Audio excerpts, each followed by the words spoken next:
Children of the night, what music they make. They're all gonna laugh at you!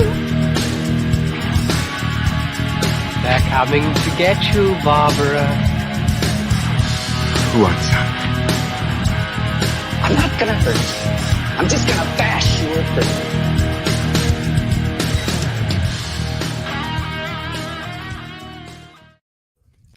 Here's Johnny. Welcome to episode 200 of The Final Guys. Woohoo! We made it. They said we'd be in AA before this ever happened. Hey, Screw you. They've got streaming in AA. Lucky for us. That they do. Gentlemen, what's it? Like 4 years we've been doing this? It'll be 4 years in May. Our first episode, I was at my cousin's funeral in like a Hampton Inn. The very first episode. Right. That's crazy. right. Wow. Was that the one in the bathroom? No, that one I kicked everyone out and I was like, I gotta do this podcast. Like, what? Another podcast? I actually met Tim because of Final Guys, because Tim, you were coming in the chat and then you were doing that signing. So I went up to drink beers. See? Who says dreams don't come true? Chuck Buda made an ass out of himself. Yeah. Things got broken that night. Oh, I was wandering around there drunk asking for 2 quarters because I wanted to play the Tales from the Crypt pinball machine. And it was glorious. And I never got to play it because I couldn't find 2 quarters. Oh, In a bar. Couldn't find 2 quarters. Right? Wow. Crazy. that's bizarre. Well, now we know what to get you for Christmas. 2 quarters. Or a Yeah, pinball. well, not the pinball machine, the quarters. Let's start this right. I'm Jack. With me is Jason Brandt, Hunter Shea, and Tim Meyer. What's up, fellas? Hi-yo. Drinking. Yeah, Drinking. we're drinking. We're Okay. drinking. First order of business. Let's go around and what's everybody drinking tonight? Because Hunter started drinking last week for this. Pretty much did. I haven't let up. So last week I got a little drunk. But Well, it's so funny because I didn't feel that bad. And I went downstairs, I watched the whole movie, and I went to go to I told my wife, it's 11:30, go to sleep. I closed my eyes and the whole world spun out from under me. Oh, Jesus Christ. And I was like, oh, let me go downstairs, make something to eat. So what did I do? I bought the exact same beer that did that to me last week. So it's Captain Lawrence's Interstellar Fog, which literally put me in an interstellar fog. And this week I'm drinking it out of my Don't Touch Me Peasant giant ass plastic cup. So I'm ready. Lovely. what else do we drink here, people? I am drinking Tropicana by Heavy Seas. It's a citrus IPA. Wow. It's one of the good things to come out of Baltimore. Heavy Seas Brewing. If you haven't had them, they are excellent. What's the ABV, brother? What's the ABV? I don't know. I will get back to you on that. Yeah, we're gonna see if it's Tall One approved. I also have a delicious beer that I'm drinking, and it is from Cape May Brewing. It's a triple India Pale Ale, which is like 10%, I think. Yeah, 10%. Yeah, you'll be the first to tap out tonight. Good night, Eileen. Yeah, Dude, you could degrease an engine with that. I'm already feeling woozy, and I've only had like half a sip, so it's gonna be a good night. This is my 4th beer, and I'm feeling fine. Numb yourself now. And my $30 cigar. Don't tell my wife. Oh, nice. Tropicana is a... Oh, sorry. Go ahead. Good. I am drinking a fistful of bourbon. Wow, I never heard of that. I'm doing this. It's called like Flavor or something like that, like a bourbon of the month kind of thing. Although I don't get it every month, but That would be a this lot is of what I bourbon. chose. So I popped this one for tonight Good man. because the fists are coming out. Cheers. Maybe. Unless I loved the Shining remake, because people tonight, the main feature, we're going to do a lot of fun stuff tonight, but the main feature, we had to pick carefully for what our main feature is going to be. And the only thing that really made sense was to go to Tim Meyer's sentimental favorite, the Mick Garris Shining, the Stephen King Shining miniseries from 1997. Yeah. It's going to be amazing. We were making fun of Tim for that freaking movie before he was ever on the show. Yeah, I That feel is like true. Did that come up when you did your guest appearance the first time? Somehow that just I slipped in. feel like it was way before that. It might Yeah, have I been feel like an like- exchange on Twitter or t- somewhere in the or chat. comment in the chat. We've met Tim a couple of times in person, so I feel like that Yeah. probably has come up in person. Yeah, I actually at Connecticut, didn't we do a convention at Connecticut together? Yeah, up Yep. in Danbury. Yeah, And we did something in Yonkers too. I'm pretty sure at that convention in Connecticut, we had like a whole conversation about it. Yeah, So I don't remember much from that day. So this is Yeah, I know years you in the don't. making. yeah, this is years. That's why it's so fitting because it's like we so talked about it. I'm pretty sure if you go back and watch like every episode that I've been on, it's been brought up at least once per episode. It really is. It's a sticking point. Yeah. Like, And if we you had ever to disagree with revisit. us about any movie, we're like, yeah, you like the Shining miniseries. Doesn't matter. Yeah, that's true. So I will say, I mean, we'll get to put it to rest tonight, probably. Hopefully, probably not though. We'll probably still talk about it, but Hey, by the way, thank you, Alok, the man from Wow, the One man- BR, listening Yeah. in. look at that. Appreciate you, buddy. We're gonna have Shout so out much to One vitriol. BR. This We're gonna have- episode brought to you by One BR. Go rent that movie. You do not want to do that because this shit's gonna go off the rails. There's gonna be so much drunk nonsense. You're gonna need a 3BR with a loft to fit this nonsense tonight. By the way, congratulations to Lance, who said 2 episodes away from finishing all Final Guys. Wow, Damn. That's what I'm talking about. that's That's- commitment. Yeah. You Digging win a free Tim Meyer book. Oh. Wah, wah, wah. Is that like getting the goat in Let's Make a Deal? Okay. We are not going to forget the drinking words tonight. Episode 200, we remembered. All right. Now, for the record, we asked Sheridan to come on and do this in person, but he's got a crazy work schedule. So we wanted to first thank everybody, a social for Sheridan and his drinking words. Yeah, really. Yours, He's the mate. unofficial 5th Final Guy. Seriously, He's the guy's official. probably missed 1 or 2 episodes out of 200 live. Yes, Slacker. I've missed Incredible. more. Yeah, yeah. I would argue that he's the 4th final guy and I'm the 5th final guy. Well, let's No. not take it too far here. Yeah, nah. You'll get It- on camera. It's Sheridan. Okay, we're being nice. all right. right. Well, you want to read them, Tim? Because I'm going to do the twits. later. Yeah, I would love to read it. So Jack, we have 200 Red Rum miniseries. Hunter, we have Long Drinking, oh god, and King. Jason, Oh. Alcoholic Hotel and Episode. Me, I'm assuming. Prel. Do they make that anymore? I don't think so. My grandma used Prel. They do. Jack, I have a Ghosts travel size in Prel Bar. in my. and then the bonus words are Overlook, Shining, and Mornay. So Oh, wait, not D Mornay? Mm. it's just Mornay, yeah. Are So you can just- horny for Mornay? So you could just I say could Rebecca use- D and get away with it. I got Yeah. a fever, and the only prescription is Mornay. Mornay. All right. We're not going to do the news tonight. No, we are Because the the- news. Yeah, we are the news. We are the news. We're gonna make our own news. So let's go right to what did we watch this week? We'll keep it short, get warmed up, and then we'll jump into some of the other fun after that. Beautiful. All right.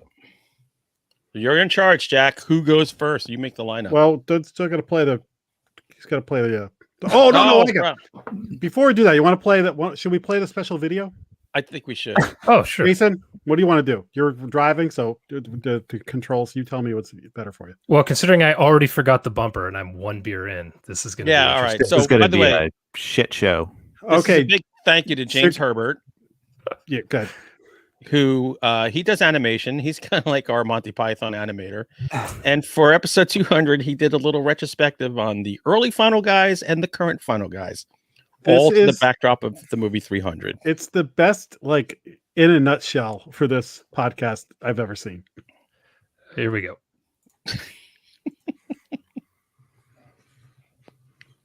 For those can't hearing, it's some words coming up. Number 25. Here it is.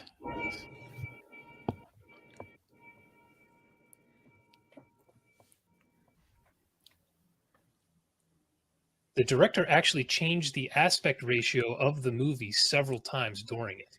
and it gives almost a nauseous quality. It didn't make me sick or anything, but it gives that feeling for the characters, particularly on a lot of the reaction shots to things that are happening. And I'm sitting here thinking, is the aspect ratio of this film changing? Dude, you are geeking the shit out of this right now. Aspect ratios. Aspect ratios. Aspect ratios. Aspect ratio is fascinating. I'd have to recommend this movie because of the aspect ratio. And they use the very specific f-stop with the camera. Space modulator. Jesus Christ, this took a... I'm glad you enjoyed another movie that you have to Wikipedia to understand. So, great job. Hey, I listened to this book called Dead Inside by Chandler Morrison. It's about a necrophiliac and a cannibal who only feeds on infants fall in love. But also that's kind of the allure to it.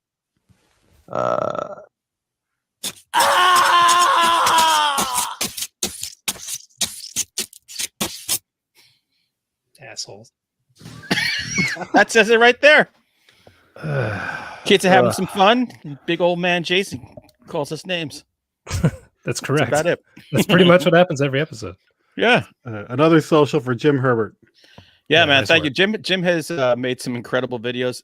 The mop video with Fantasia was my favorite of all time. The one with the shark.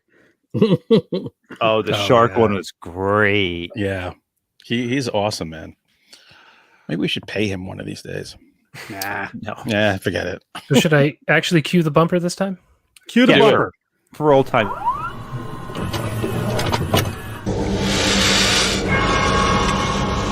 We have such sights to show you. Managed to cut someone off. Nice. Hey, why stop now? All right. I'm just going to do this visually so that I can keep track of who did what. Tim, please go first. Oh man, I gotta remember what I.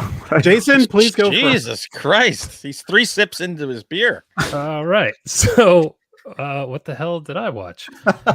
I watched Saint Maud. Ah, so did I. Oh. Are you kidding me? I saw this on your list, so I figured I would tag team it with you. Where did you find this? It's on Epics, man. Yeah, it's available. Oh, fuck Epics. All right, never mind. This is a really good movie. It's about mental illness. I don't want to say like a whole lot, but it's about religion and mental illness, and it's incredible. I actually thoroughly enjoyed this.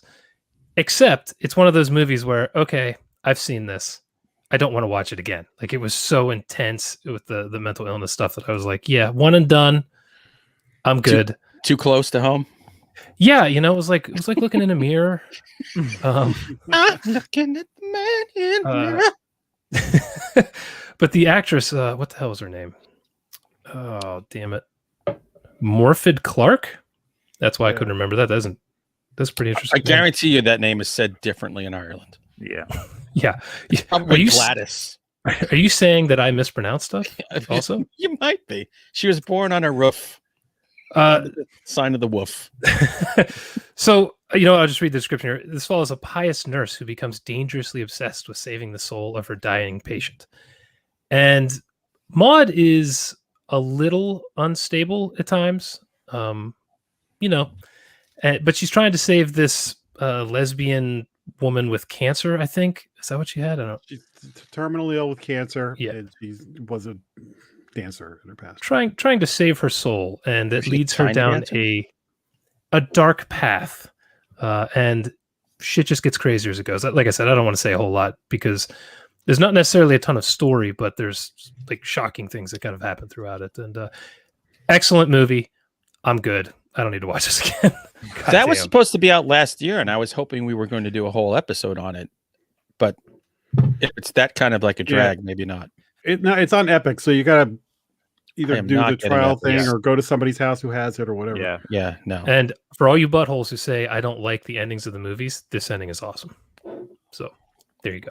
Those have a Alright. cool ending. There's one scene in that movie where she's like in a restaurant and like these people are laughing and like she starts like laughing with them, but she's like not in the conversation. It was like the most like cringy, like Mhm. awkward exchange. I felt so bad for her. It's Was a it really like cool watching movie. Michael Scott call an office meeting about race relations in the office? Like that kind of cringy? No, it's just like you feel bad for her. She's just such a I don't like just an introverted character, and as she goes through her illness, like she kind of tries to become like fit more in with society that she doesn't really fit into. It's just heartbreaking. Oh, It's a rough look at somebody who is mentally circling the drain. It actually reminded me a lot of the Joker movie, like a little bit. There's like some parallels, like especially in tone. Like it felt kind of the same. Jack Yeah. and I have a mutual friend who I've told him he cannot watch the Joker. I've forbidden it, and he's listened so far. Yeah. So I'll go since I watched it too. I'm on the same page as you. Very good movie. Slower than I expected. I would say don't watch the trailer because I think it'll mislead you a little bit as to what it might be. So it's kind of a slow burn, as I like to say, but the ending is great. The ending is really great. It is. It is definitely a look at mental illness, but it's also a look at religion and religious thought. And there is a real marriage there between. I have known people who were, I don't know, born again, whatever, fundamentalist Christian, whatever. Who there's lots of great people who you can categorize as that, but there is a moment where somebody is talking about hearing angels talk or spiritual things that you're like, if you weren't using the word God and angels, somebody here would be worried that you're crazy, but you're using language that is sort of acceptable. But I think there might be something wrong here, and that I like that parallel where people were kind of cutting her slack, where there should have been red flags. People were sort of ignoring it because it was in the name of faith. So I think there's a lot of like layers to this thing. But again, a quiet horror movie that ends powerfully. So I like it too.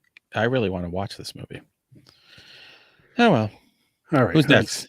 Tim, why don't you go now? I am ready. Get the second one ready too. Like after you're done talking, look it up. I am ready. Okay. All right. So I went back and watched a movie I haven't seen in like maybe 20 years called The Changeling, 1980 classic movie. George C. Yeah. Yeah, he's so good in this. Like honestly, a lot of this movie hinges on his performance and he just crushes it. Like he drives this movie 100%. Yep. But he basically plays a musician, a composer, and he witnesses the death of his wife and daughter in a terrible car crash, which is just a brutal scene. Like I like watching that, even though it's a little bit dated, that movie, like that opening scenes is still crushing. Like it's shot so well. And then so he basically goes to like this old house, I think it's near Seattle, and he just kind of like chills out there, and it's haunted, so haunted stuff happens. And it's a great flick. If you've never seen it before, definitely recommend checking it out. I'm almost 100% sure it was on Shudder. And yeah, I don't really have anything else to say for it except George C. Scott is the man, or was the man, and he crushed this movie. Like he drives this movie. If you want to watch it, come to my house. I have it on VHS, DVD, and Blu-ray. So jam, hang out, bring the popcorn. One of the best haunted house ghost movies of all time. It's funny because I've shown it to other people who have been like, "Oh, that's so boring." I'm like, "Oh my god, you're just a damn fool." The stairs scene. Oh my god, like that's still creepy. Like I don't know, I loved it. I'm so glad I went back and watched it. I watch it every couple years because I think it's fantastic, and you can really see a lot of horror movies have copied stuff out of this one. Like The Ring with the well and the kid, balls, haunted balls, moving downstairs, or a lot of movies just lift stuff right from this. I think Vinegar Syndrome put this out, and I bought the Blu-ray, and it came with the red ball.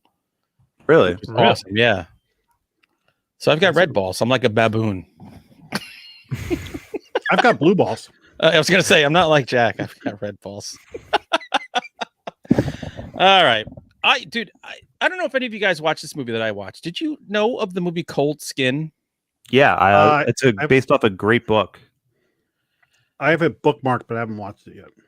Cold Skin is like the movie The Lighthouse with Willem Dafoe. This is what I wanted the Lighthouse movie to be.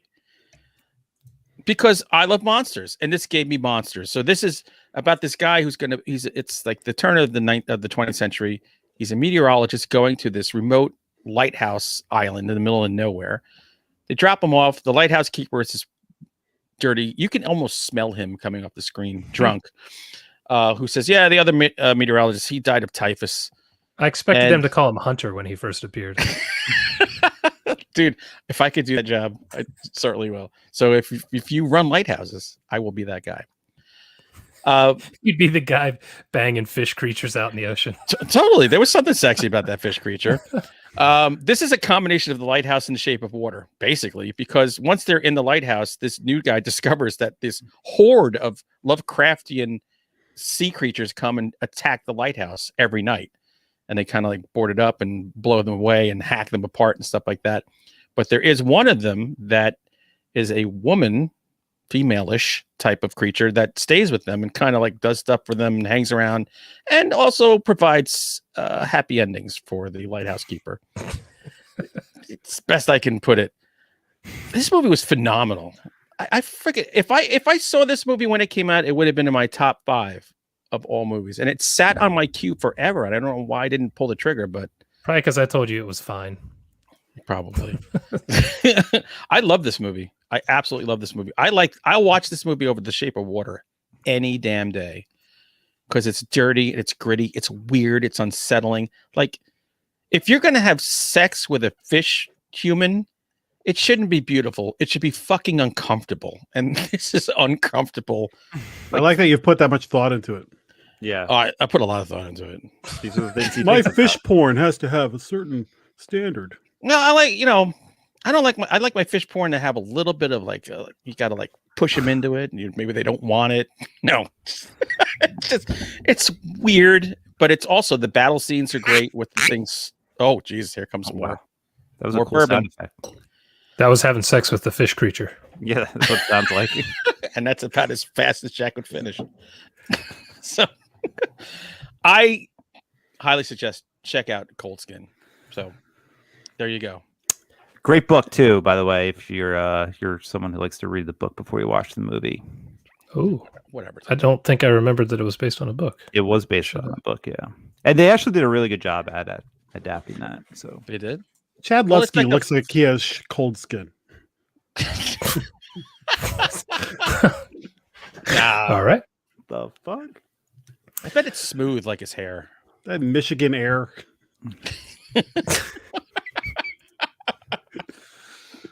All right. Is it my turn? Yeah. Okay. So I read a book. I don't actually have my Kindle here, but it was Bone White by Ronald Malfi. That guy. You guys have been recommending him to me for a while, and I finally thought, you know what? I need to read some of this shit. Fine. And I can see why you recommend him.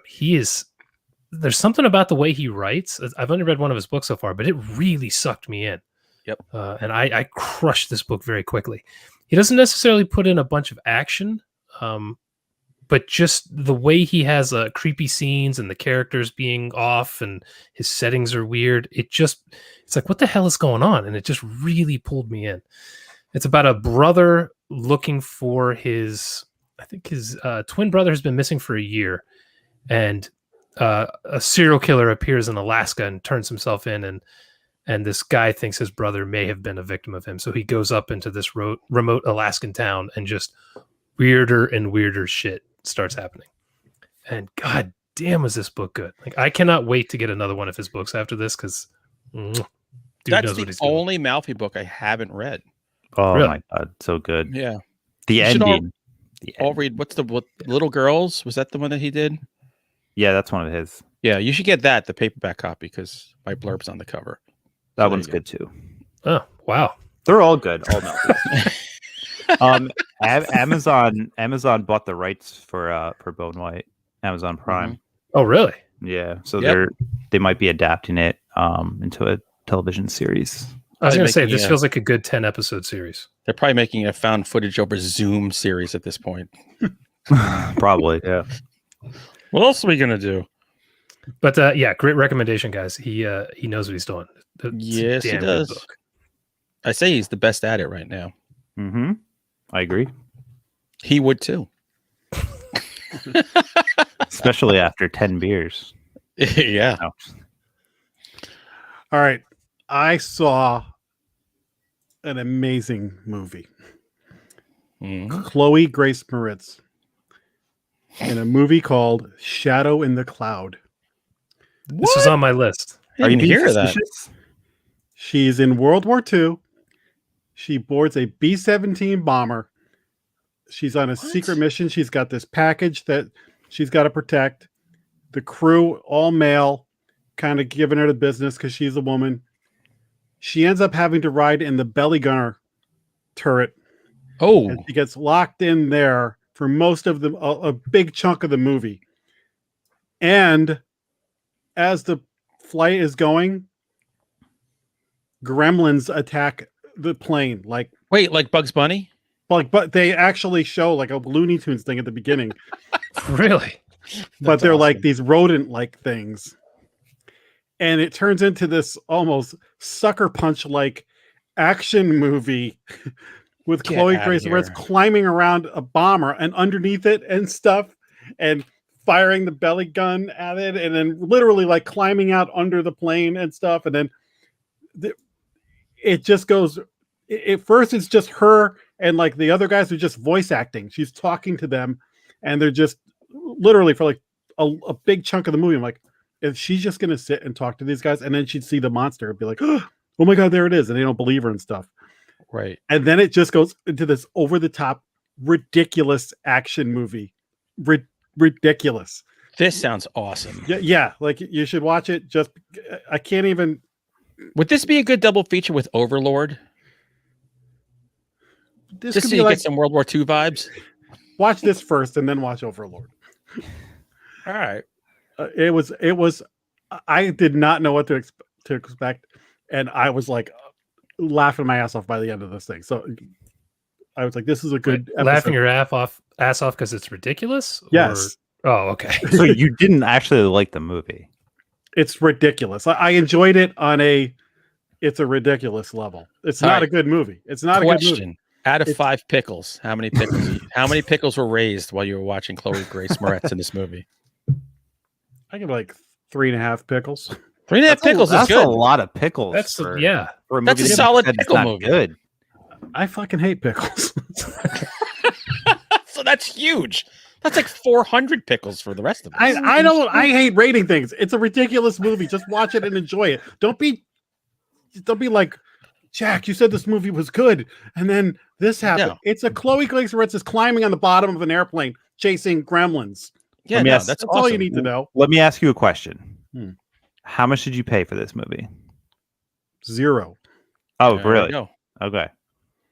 If you had paid for it, would you be upset? I would not pay to see this movie. Okay. If this Watch movie this- starred Arnold Schwarzenegger in 1988, it would be a fucking blockbuster. We have the truth. Yeah. There's one scene in this during the action part.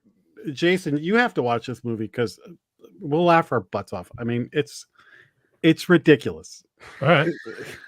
I've been wanting to, so I'll grab a 6-pack and check it out. Grab a I six might pack watch this and- when we're done. Well, I'm telling you, there is a legitimate part of the movie where you're like, is she literally just going to talk on the comm the whole time? Are the other guys going to be, just voices in this? Right. I don't know if I use this word yet. It's ridiculous. Is it long? No, it can't be long. It's got to No, be it's like an 80 minutes. Oh, dude, yeah. I mean- I'm in. You can't go wrong with this. No, you can't. And it's Chloe Grace Moretz, who is young horror royalty at this point. Yes. All right, I'm All in. right. Tim. Oh, it's me again. Awesome. Do you need time? No, I'm good. I think All right. I think I got it.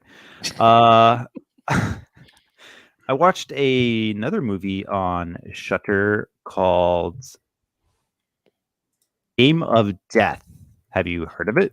Aim of Death? Game of Death. Oh, Game of Death. I've not heard of this. Yeah, Sounds like a book I'm going to review. it just popped up on Shudder maybe a couple of weeks ago.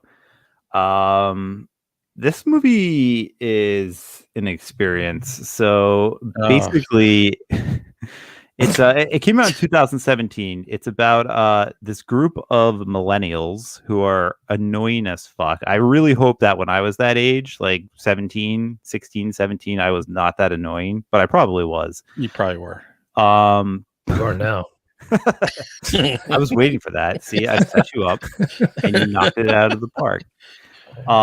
But basically they find this game called the Game of Death, and it's basically turns into Jumanji, but like a horror version. So they start playing the game, and right off the bat, like something happens in the game, and one of the kids' heads explode, just like pops like a balloon. There's fucking gore all over the place. This movie is extremely gory, and they use a lot of really cool practical effects. And then, the game basically kind of takes them down this rabbit hole of just killing people and like doing crazy stuff. There's a few things I didn't like about it. For example, the aspect ratio. Yes, my man. Oh, come on. So honestly, this is really weird. So there's scenes that take place inside a car where they're driving. And for some reason, I don't know why, Jason, you're an aspect ratio savant. So idiot savant. Yes. So like I think he's just an idiot, and so are you with this aspect talk. Aspect Give it to ratio. me, Tim. I'm soaking it in. Aspect ratio. Jim Herbert, So, get ready like, for episode 300. I don't know why, but like the like for some reason in those scenes, it shrinks down to like the old school like widescreen. Like there's two black bars on top and bottom of the screen, but then it goes to full screen, and then it goes back to that like quite a few times. Only in the driving. That was probably for IMAX. I don't think this movie was in that IMAX. Here you go. So you're saying it's going from 16:9 to 235:1. That sounds about accurate. You have lost every listener. It's over now. So like I just thought that was weird, and it was very noticeable, and it kind of like took me out of the film a little bit. The other thing is like all the characters are annoying, but like they're all getting killed, so that doesn't really matter. And then what's your favorite aspect ratio for any of them? Yeah, really. The normal one. Hey, honey, it's not small. It's just the aspect ratio. Just look at it differently. It makes it look wider on screen. I don't know. Yeah, I don't know why. But anyway, also like I don't know what this movie was trying to accomplish. Like if it was trying to be a just a cheesy like horror movie, or if it was trying to be like an art house film, because it felt very much like It Follows, just like a lot of the camera work and just like the tone of it. But I don't know. It didn't. It was also just ridiculous and over the top. So I don't know. It's interesting. I kind of recommend it, but it's I don't know. If you have not a chance in hell. No. All right, can we cut his mic off? Enough with the aspect ratio. Like so I briefly the movie you feel good about are terrible. The movie you're so about, God Almighty, how bad can it be? It sounds like Chad. It sounds like it's a good movie for Shudder. Like check it out. Maybe you won't love it, but it doesn't cost you much. Yeah. If you're like recovering from your COVID vaccine and you can't change the channel. Tim, did you see the Snyder Cut yet? Yeah. We got some aspect ratio to talk about when we talk about that movie. God, dude. Yeah, that's such a weird choice, but I still don't even know why he did that, to be honest. We might have a bonus episode coming up on the Snyder Cut. We'll see. That's BONERS, a boners episode. All right. What do you got? Please I'm going to take talk us about away. a book. I got an issue with this book that I read. Because I normally, when I bring books, I'm like, oh, this is a good book. I want you to read it. In this case, it's this book, Paradise Club. Oh, God. By Tim Meyer. Jesus. Here's my complaint about this book. I read the back where Mr. Meyer, no relation to Tim Meyer. Maybe he is Tim Meyer. This is an experiment I did on Patreon as a choose your own adventure. And I'm like, gee, I don't know where the fuck you got that idea from. I got it from you, man. Yeah, I guess imitation is a form of flattery. What Anyway, did you think of the aspect ratio of this book? the aspect ratio was all over the charts. This is, I said it's the most dangerous game meets like H.P. Lovecraft because it's a bunch of people who win this fucking trip to this beautiful island and murder ensues. Like lots of crazy, because is it 600 people are on the, do you remember? I don't even think I specified. You did a few times in the book, but whatever. It probably I think changed. 600 because there was Vermont and then there's here. Yeah. It was 600 people, and then there's like 15 maniac killers on there, and the whole idea is to survive the killers, and whoever survives, whoever's the last one standing wins. This book is crazy. This book is freaking nuts. I had a great time with it, man. It was like 3 days of happiness for me. I was waking up early to read it, and I was like, Tim has lost his mind. Yeah, definitely the wackiest thing I've ever written. So it was just for Patreon, sure. And it was just like to have fun. And I didn't take it too seriously, but I'm glad because it turned out to be a cool thing. And you learn the fun of letting your readers determine where you go next and go, oh fuck, thanks. Okay, Well, I like, didn't want to go. I honestly don't really remember how you did yours, but like for mine, I stayed in the character's POV and I kind of just gave them choices like go this way or that way type of thing. I was actually going to include them in the book so people like understood what that meant, but then I thought it would have been like too messy and would have taken away from the story. So I didn't, but it was just kind of like whatever chapter, because each chapter is a character, and so the character basically got to just go either left or right, and I would just have like the people pick them. So Chad, do not do a choose your own adventure. Me and Tim can probably tell you. Don't recommend it. Yeah, it's one of the reasons why I stopped doing Patreon. I love how we're always called Vanilla Faces by Jabba Caroni. Yeah, how did that start every week? I don't know. I'm feeling offended. There's got to be a story in there. Wait till I get 10. I'll make you eat your words. But yeah, Paradise Club is a shit ton of fun. So I had a great time with that book. So thanks, man. Tim. It was nuts. It was just what I needed. The only regret I had was that I didn't save it for summer, because that is a great beach read. Seriously. Yeah.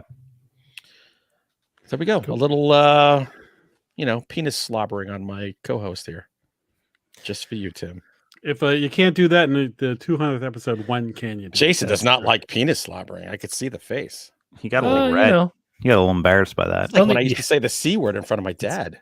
I think the beer is starting to kick in on Hunter's beer goggles are good. I don't think it has, to be honest with you. I think we're just getting started. Yeah, I'm holding back right now. Yeah, he's saving it for this latter half of the show. Well, let's turn it up. Are we all done? Yeah, we're ready for. We're done. Let's go to viewer mail. Yeah, we don't have a bumper for this though. So yeah, we'll just do it.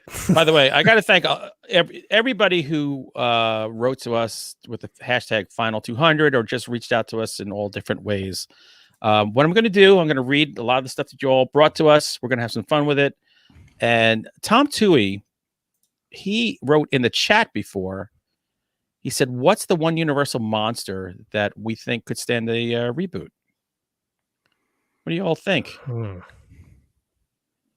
This isn't meant to be a fucking roundtable, like serious Mensa discussion. They're already rebooting the Wolfman with Ryan Gosling. Dracula's on its way again. There's rumors of a Bride of Frankenstein, but I don't know where that went. So I'm going to say Creature, even though I hold that one sacred. When they announced that Creature from the Black Lagoon with Scarlett Johansson, I was really psyched. But it didn't happen, so... Sure, I'll go Creature. Why not? I mean, I feel like Creature's like, it's my favorite out of all of them. Mine too. So, I mean, I feel like it could be cool if done right. Only because they've done so many Dracula movies and werewolf movies, it's like and everything. I'd like to say the Wolfman, but werewolf movies are almost always shit. That's why I want a good one. Yeah, I would like for them to try, but I have a feeling it would just suck, like almost all other werewolf films. Speaking of trying, did you hear the way Jason said werewolf? He put the L in it. I've been putting the L in, you bastards. Wow. Mhm. Do you not like the Benicio del Toro one? No. No, it's fine. Yeah. At best. Yeah. No. You know what? They really have. I mean, I guilty pleasure movie. I know you guys are going to make fun of me, but I actually like the '90s mummy movies that they made. Oh, With yeah, Brendan there was so Fraser. much Oh fun. hell yeah! Oh, The you first like one. them? The Oh, first yeah. one. God. Yeah, dude, I just watched it the other week and I had a blast. Like that's such a fun movie. I think the but first one we saw 10 times in the theater. I I'm saw not it like kidding. 3 times that summer. That was like the fucking movie that summer. That was awesome. But I would honestly like to see like a good mummy movie again, like a really cool one like that. We just got one like 4 years ago. What are you Yeah, talking but about? I said a good mummy movie. There's a Christopher Walken mummy movie, I think, from the 90s. What? Yeah. Are you fucking kidding me? I'm What not year kidding is it? you. I want to watch it right now. I'll quit. I'll leave the show and I'll go watch that. The Mummy? I don't know what it's called. Sarcophagus. Sarcophagus. All right, here we go. We're moving on. Obsession Moon is on Twitter at Lenny Moon 6. This is a good one. There was a show where Jason missaid a guy's name and said horse pickle instead. I have no idea what show that was, so you're just going to have to watch them all to find out. Somebody followed up on Instagram, I believe, and said it was Caliente. Jesus Christ. I have no idea. What fucking country are you from? I'm from the mountains, dickhead. I'm glad you guys are way fighting. up where the air is thin. Yeah. So it said, I know you guys will bring up Tim Meyer and his pickles, but back in episode 133 of The Shed, you guys mentioned horse pickles. You guys were talking about Clive Barker and the movie The Shocker and the character Horace Pinker, but couldn't say his name correctly and called him horse pickles. You almost did it again as you were saying it. I almost said, yeah, dude, Horace Pinker. It's just horse pickles. Horse pickles. That's So fucking priceless. you guys loved pickles even before Tim joined the team. See? That is awesome. All right, here we go. At the Smoothzilla, he just says, "Congrats, guys! Thank you so much for all the great entertainment and the always honest and hilarious reviews. Looking forward to the next 200." Jack and I will be dead before that happens. Thank you. We'll be the mummies. We'll be Mitch Meredith at Mitch Meredith. I enjoy the ragging of Tim Meyer over his love of Rob Zombie movies, which are mostly terrible.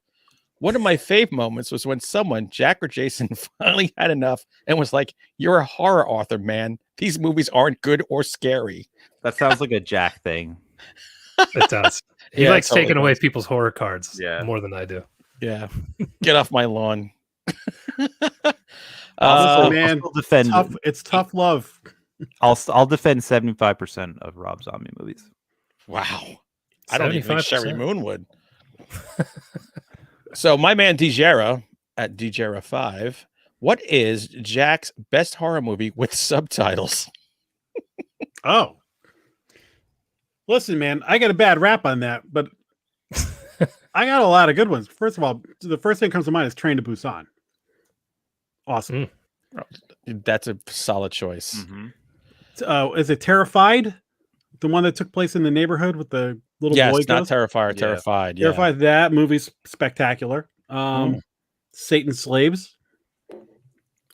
Dude, you're bringing it tonight. Hey, listen, All right. man, my Netflix, Kingdom. Everybody should drop what they're doing and watch Kingdom. All right, fuck it, I'm out. Diablero, hilarious. Diablero? Yeah, which I brought it talking Is that about. the name of it? To you on this show. It's not Diablo or it's Diablero? Diablero. Awesome Netflix show about guys hunting people hunting demons. It's a blast. And I just watched Sweet Home with the Korean zombie thing. So listen, man, Jack will read. He's just not going to pay for it. That's What about like older Guillermo stuff like Devil's Backbone, Pan's Labyrinth, The Orphanage? Who's Guillermo? The guy from Jimmy Kimmel?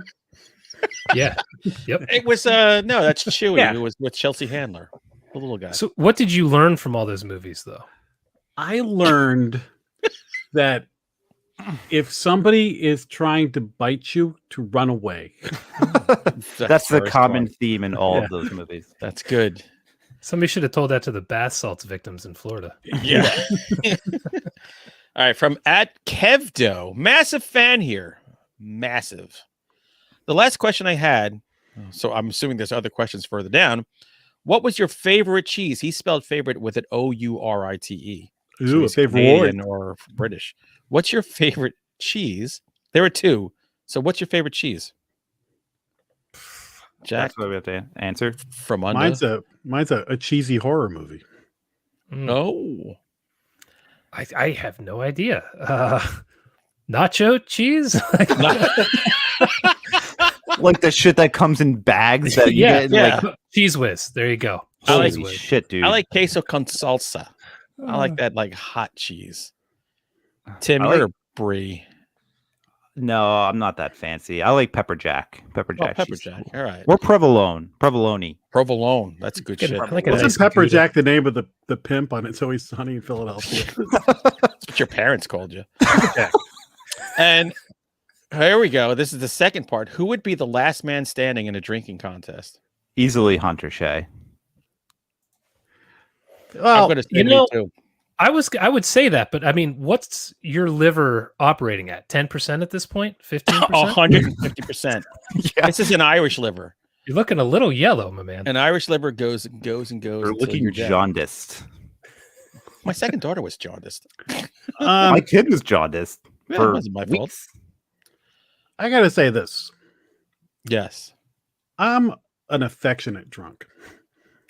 So I might be the last one standing because I'd be going to try and hug everybody and tell them how much I love them. I love you, man. In the years of COVID, you'd be dead for hugging. Yeah. Well, I couldn't Yeah, now. You're not going to last. No. So Hunter wins by default. I'll drink all of you. All right. Yeah, 100%. But I feel like Jack would try to cheat, and like he'd be like, he's that guy at a Definitely. party who's like, we're all doing shots, and he like does one of those jobs where he just throws it behind him. Like I feel like that's what Jack would do. Tim, you don't know me very well. Kid, Let me tell you, kid. All right. From the go to the Smooth Beacon Hill Zilla- pub in Boston and ask them about me and the shots. Yeah, Yeah. that'll learn you. He'll be like that guy. He just pretends he drinks them and then throws Yeah. them away. I don't know what the fuck is wrong with him. I go to the bathroom and dump them out. I will not drink tequila. I'll tell you that much. No, I'll drink tequila. I got. we no know you problem. will. You'll drink anything.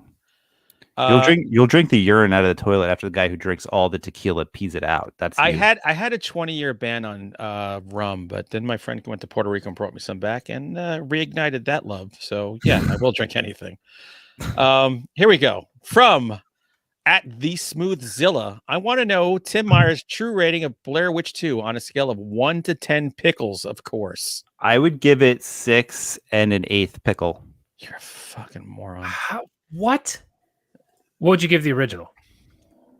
I am not a huge fan. Yeah, so probably like maybe 4.5 pickles. I would give it 2 relish smears. Oh God! it This hurts is me why every time you say that. I don't know why he's here. I would like to It's stick a interesting. pickle in your eye. Well, at least he said up pickle and not his Which pickle. one? Which one? Right or left? The left one. Okay. Because you're the The left left. one, man. I don't need that left one as much as I need the right one, so I appreciate that. No, good. Why did And- he wear an eye patch, matey? It was a pickle accident. This is another two-parter. What's the absolute worst movie any of you have finished just because of the show? I have no doubt that Jason will have a lot to think Oh, about here. God. Yeah. I had answered this on Twitter, and I think I was right.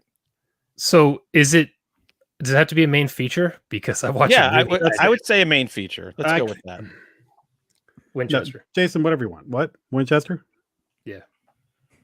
If we're only doing main features, I mean, if we're not, Do whatever. Say whatever you want. I watched Ghoulies 4, which was like Yeah. mind-bogglingly bad. Yeah, main feature. I knew it was going to be Winchester. That movie just crushes my soul. What I about can't you? remember main I have features a versus. Blu-ray on the shelf for some reason. Some asshole sent it to me for I Christmas. can't imagine why. It's hard for me to remember what was the main feature and what, because we watch so many movies and there are just times where I'm like, why am I doing this? Right. Because I do a horror podcast. Why am I doing a horror podcast if I'm doing this to myself? Like it's so. Did we do the Tom Cruise Mummy movie? That was Oh yeah, we did. pretty bad.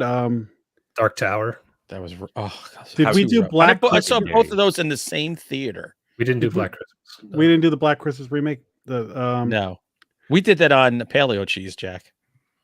I know Me we and did you. that, but I know we talked about the regular Black Christmas on this show. We talked about the remake because I saw it and I was like, that we cannot do a main feature. Will be canceled. I think I watched it 1 week. Yeah, that along came the Devil that I watched 1 and 2 that I watched. Those are memorable.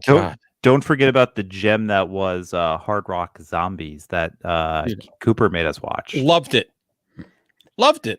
Yeah, you know what? If you're could deal with talking that. objectively, yeah, that's the worst movie by a country mile. But when Hitler shows up, and it's hard to. It's Did amazing. we watched that together, right? Am I Yes, we remembering did. that? Yes. Okay. Yeah. So we all that talked made about it more tolerable. Yeah. For sure. Totally. There's got to be a special mention for Veronica. Oh I God, wasn't there for that episode. Dude, incomprehensible mess. my thing still stands. Glenn Danzig, I will punch you out. Let's meet somewhere in the street. I feel like he would punch you out. Anytime, anywhere. Yeah. My worst, I still stick by this, is that friggin' Spider-Man movie you guys made me watch for a horror podcast. Oh a my Spider-Man God. movie that I guarantee you every chicken hawk was beating off. Now for a who's get while. off my lawn? Yeah, right. Who get off my lawn? That movie sucked. Fair that it shouldn't have been on a horror podcast. I'll give you that. But that's a great movie. No, it was Was terrible. it Far From Home or was it Homecoming? I don't remember which one. Yeah, I don't know which It one. was It Homecoming. was awful. I felt wrong even being in the theater. How dare you, sir? Whatever. I'm a grown ass man. Day, sir. I just went back and looked at all the episodes that I've been on, and I gotta say, like, we have a pretty good run of some good, like, at least watchable movies. Like, there's not one movie on there I'd be like, oh, I struggled to get through that. The quality of the show has gone up of what we've been watching since you've joined. We have not had a lot of stinkers. Yeah. So Other for than that, whatever thank shit you. you recommend. That has nothing to do with you, Tim. I think it does. You for just some happen way. to be here because Jason and I do the most work as to what the next movie should be. You do very little for that. So I agree. I do let's not. just call I it think like, I do some. yeah, you once in a while do. Most of the time, the three of you are like, what should we Whatever. do? I don't care. Okay. I was gonna say, And then- I don't do anything, dude. It's all you. I don't watch Yeah, trailers. yeah. Come I on, don't- I throw shit out there. Once in a while. I'm taking offense. I Because threw it's some all I'm stuff going out to there. HR. I'm going HR. The This is a beach hostile work house. environment. The beach house, right? The beach still house. haven't Still a Shutter original. That wasn't bad though. I feel like we're all just yelling at each other. We haven't even gotten to the main feature yet. This is You really are. This is ridiculous. All right, let me get on to the next question. Jesus We Christ. want all Jerry Springer. Jerry, who's taking her top off? Remember, what happens on the podcast stays on the podcast. Oh, here's a good one. This is for three of us. SD Vasilo. Have any of y'all ever been guilty of WUI, writing under the influence? Have you written a whole story that way? Anywhere from having a mild buzz to being rip-roaring smashed? Oh, first of all, drinking and writing goes hand in hand. I mean, I know there's the occasional Lutsky, but let's be real. Writers are drinkers 99% of the time. Drinking and texting is even better. I'm going to text some of my old girlfriends now while we're talking. I have a magnet that has the fake Hemingway quote of like write drunk and edit sober, and I'll like have a few drinks on my editing and go, fuck you, Ernest. Hey, I'm doing both quick, of them drunk. look how my phone case matches my shirt. It does. Does Very- the carpet match your drapes? Yes. So go ahead, Tim. Go ahead. I was gonna say I can't write drunk. I just can't do it. At least first drafts. Like if I'm editing something, I can have like a beer, but I can't do it. I need to be able to concentrate when I'm writing. I've had a few drinks when writing sometimes, and then sometimes I've been absolutely hammered, and Can't do sometimes gold comes out of my ass, and sometimes utter garbage. Like the next day, I go, delete. But sometimes, like, oh wow, that went someplace I didn't think it would go. So it's Yeah. fine. I cannot write while drinking at all. It goes off the rails instantly. One sip, it's just a You have trap. no discipline, son. So I was writing. First of all, I co-wrote a novel with a New York Times bestselling author. I just want to say, oh Casey, love you. And what we Name did drop. is she was a romance author, so no one in here is going to give shit. but I would write a chapter from the male's point of view, and she would write a chapter from the female's point of view. And lived in France at the time, so she would write her chapter and send it to me. When I woke up, I'd read it, and then I'd write my chapter, send it, and we just did that every day for a month and banged out the book. But one weekend, I decided to go to the bar and watch football all day, and I was so hammered, my wife had to come pick me up. and I took beer home, and then I was like, oh shit, I have to write my chapter. So I started banging it out, and I thought I was just like, I'm so alchemist. good at this. Yeah, I thought I was crushing it. I'm reading lines to my wife as I'm writing them, like I'm on another level. Hit send. I'm like, oh my god, it's the best thing I've ever written. Wake up the next morning to an email from her, and she's like, I don't even understand what the fuck you wrote. So here's my chapter. I don't know how yours ended, so we'll fix it if we have to. I don't know either. I went back and read it. I'm like, what the hell? Like I couldn't even understand it, and I wrote it. That's amazing. That's great. That's awesome. So that was the last time I wrote or drank and wrote. See, more drinking happens to me when the weather's nice. If the weather's nice, I'm outside. So if I'm outside in the yard, have a couple of beers, and it all feels good. Yeah, I always have an excuse. Oh, the weather's getting cooler. I should drink to stay warm. Oh, it's getting hot. I should drink to stay cool. Oh, I have to mow the lawn. Hunter only said that because spring is coming. If this was fall, he'd be like, I drink more when it's cold. I drink fall and winter when I'm inside and I need to warm up. You're very transparent. Lloyd Hanneman at Elhan 3 Man. Who would win in a Final Guy SmackDown? Jeez. Oh, come on. Well, I'm gonna say just the giant fucking doofus if he just like hit us with his fucking belly. Yeah. Would be done. Horse pickles would crush us probably. Manhand. I beg to differ. And here's why. Jason, you're a big, beautiful specimen of a man. It's true. Think. But what you tell us? You tell us you're 6'4". We've never seen this. No, he's tall. He's tall. He's tall. You're tall.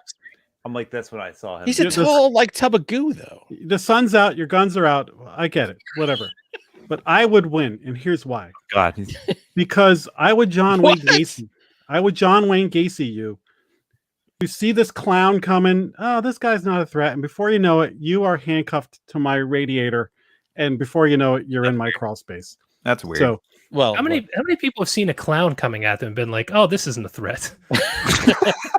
how many people did they find in the crawl space? I see a fucking clown coming at me. I'm fucking running. I'll tell you this: I would just immediately bite all of your balls off. Well, you wear spurs. I'll go right there. So right there, we'd have to worry. But you're still drunk. You trip over your spurs. I think I'm the only one who's actually been in fights. Probably. Like, how many of you have been in fights outside of grade school? Outside? Oh, dude.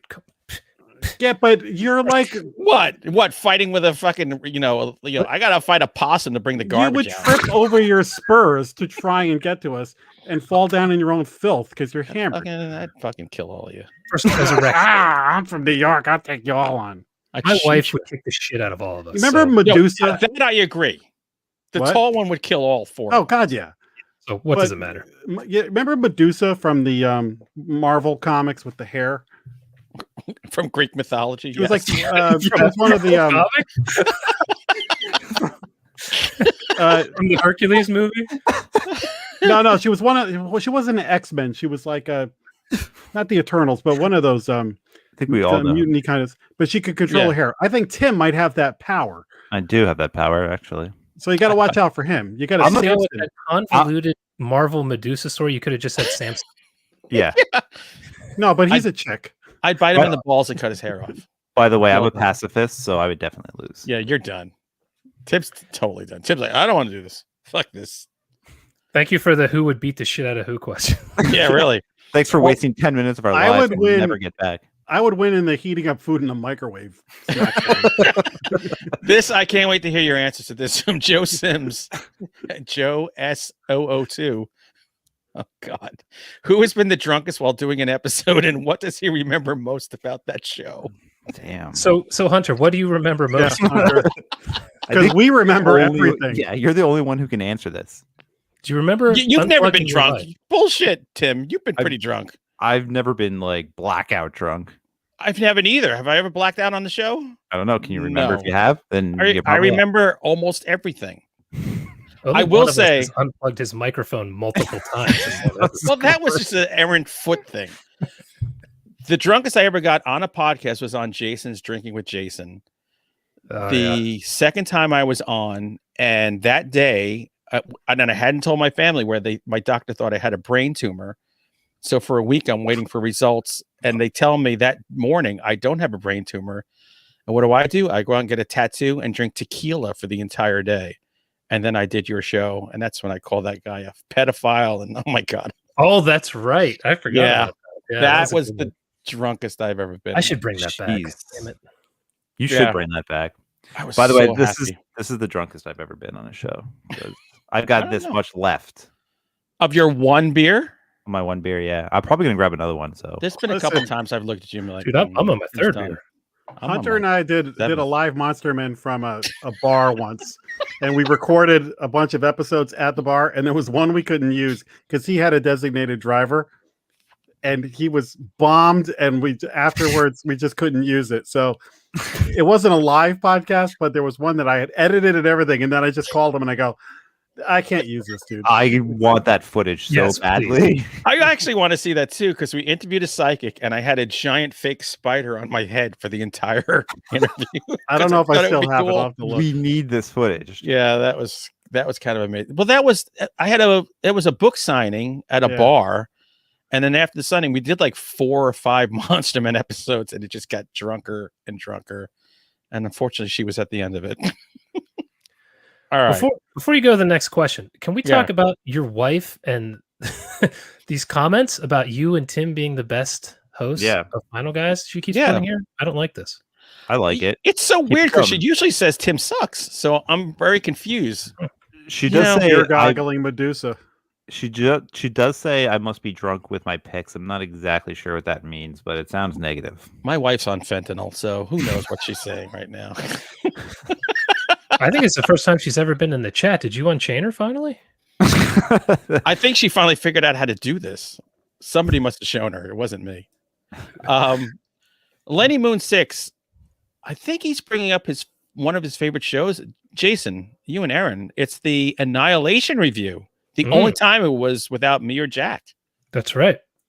I don't remember why. I think somebody had to cancel at the last second or something. So Both of us. I don't remember.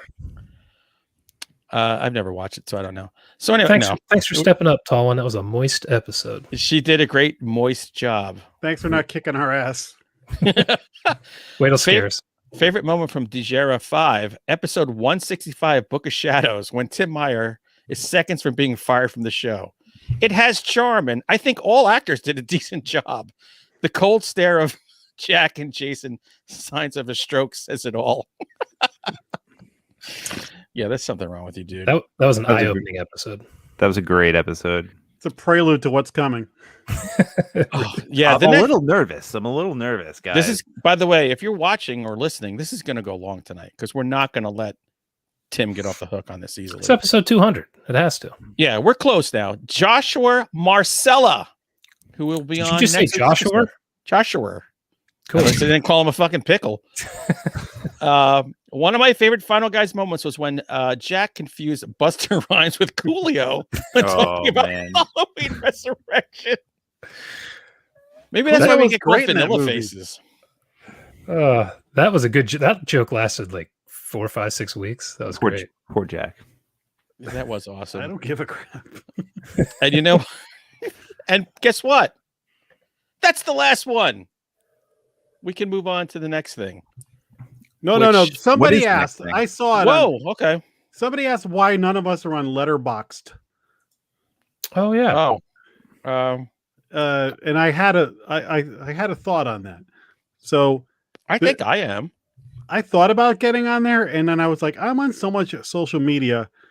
I don't know if I want to. I reserve the right to change my mind on movies, so I could like a movie and a few weeks later be like, yeah, like I loved it this week, and a few weeks later I'm like, yeah, that was okay. Like, you know what I mean? Or a year later or whatever. And I don't need everything that I do to be on record. I tweet about stuff I'm watching. I was like, I don't think I need this. Shows my permanent record on stuff. I don't. Yeah, need I did Letterboxd for like a month, and I was like, all right, I'm already doing Goodreads. Yeah, I'm gonna do rate my number 2s next and put that on fucking line. I mean, it's enough. Yeah, that would be the equivalent. You're right. I don't do it just because I'm lazy. Yeah, there you That's go. it. Well, with that we know. The term letterbox is a little too close to aspect ratio talk for me. Aspect ratio. Yeah, you make a good point, though. This is kind of our Letterboxd. Yeah. Yeah. So tune in here for your exclusive content. You're getting it all right here. There's More a than you search ever want. function on the website if you want to see if we ever mentioned a movie, because I put everything in the show notes, so That's it'll right. be in there. All right. Oh, by the way, before we go, let me thank everybody who's watching right now. You ready? Tom Tui, Sheridan Bradford, Joshua Masala, Al Dark 22405, Lance, Lloyd Hanneman, Tina True Edwards, who has become a rock star. Who else we got here? Jack Campese, Michael Clark. He's the man. Chad Lutsky. Michael, have you not sent Jack any free books? I don't know what's going on here. Chad Lutsky is on there. Waiting. Lutsky has. I love that guy. Yeah, Chad. By the way, Chad, I just bought your new book, so I'm waiting for it. I get it tomorrow. I can't wait. So I just want to thank everyone. Toki Deathhammer, Bill Roberts, so many folks. Janine Pipe, Bill Roberts. Where's Barnard? I don't see him in here tonight. No, I don't know. He was here. He just commented. He's here. Oh, he did? Okay. Yeah. Jabba thanks for the vanilla faces. Colin Farmer watches. Morgan's Colin watching Farmer, right now. Spencer Morgan. Ellis, Topanga Lee. Do you look like Topanga? Who was all of our dream girls? Are you just going on the comments? Spencer Ellis. I'm talking about the people who are on there right now. Exactly. Oh, okay. So there we go. Morgan texted me and complimented us too. So yes, thank you all for joining in this fun tonight and being there often. Alok, dude, thank you so much. By the way, if you need a new horror movie, there's 4 of us who could probably write something for you. 2BR. We could do it. Could drunk write it. 2BR. We could figure that shit out. 2BR. I just sold a 2BR today, as a matter of fact. So so now, Jack, cheers. Take it to the next part. Are you guys ready to rumble? Nope. I'm ready to pee. I am very excited. Do we get a pee break for this extended 2-hour episode? We might have to circulate. Yeah. Okay. Yeah, because I gotta take a break. Tim, go now. Go now. He's gonna run the you want me to go first? I will you go pee. Okay. Yes. I will introduce our main feature. There he goes. He's gone already. All right, he's gone now. I'm like waiting for you to finish. Yeah, Jack, just keep talking until we're all back. We are just we should talking kick Tim. and talking. We're done with Tim, right? I'm going to run the bumper. This experiment's over with Tim, right? Let's go to the main feature. Jesus Christ. You like scary movies? Uh-huh. What's your favorite scary movie? I don't know. You have to have a favorite. What comes to mind? Okay, everybody's gone except me. What if I decided to go pee as well?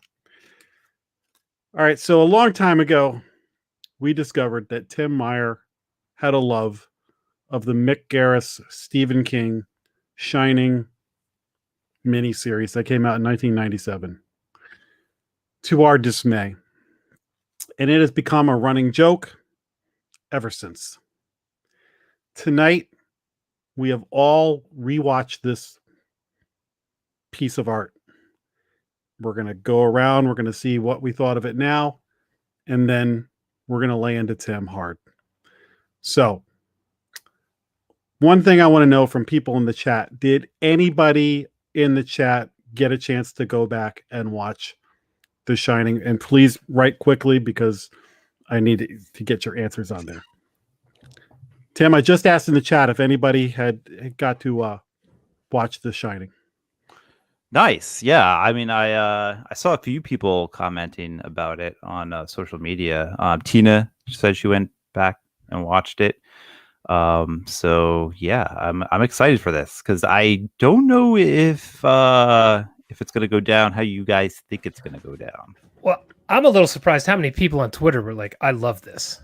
That's what I was going to say. Tim, you got a lot rallying behind you on Twitter. I know. And I think that gives me a little bit of confidence to speak to what I got to speak to tonight. I think we'll have something to say to those folks as well.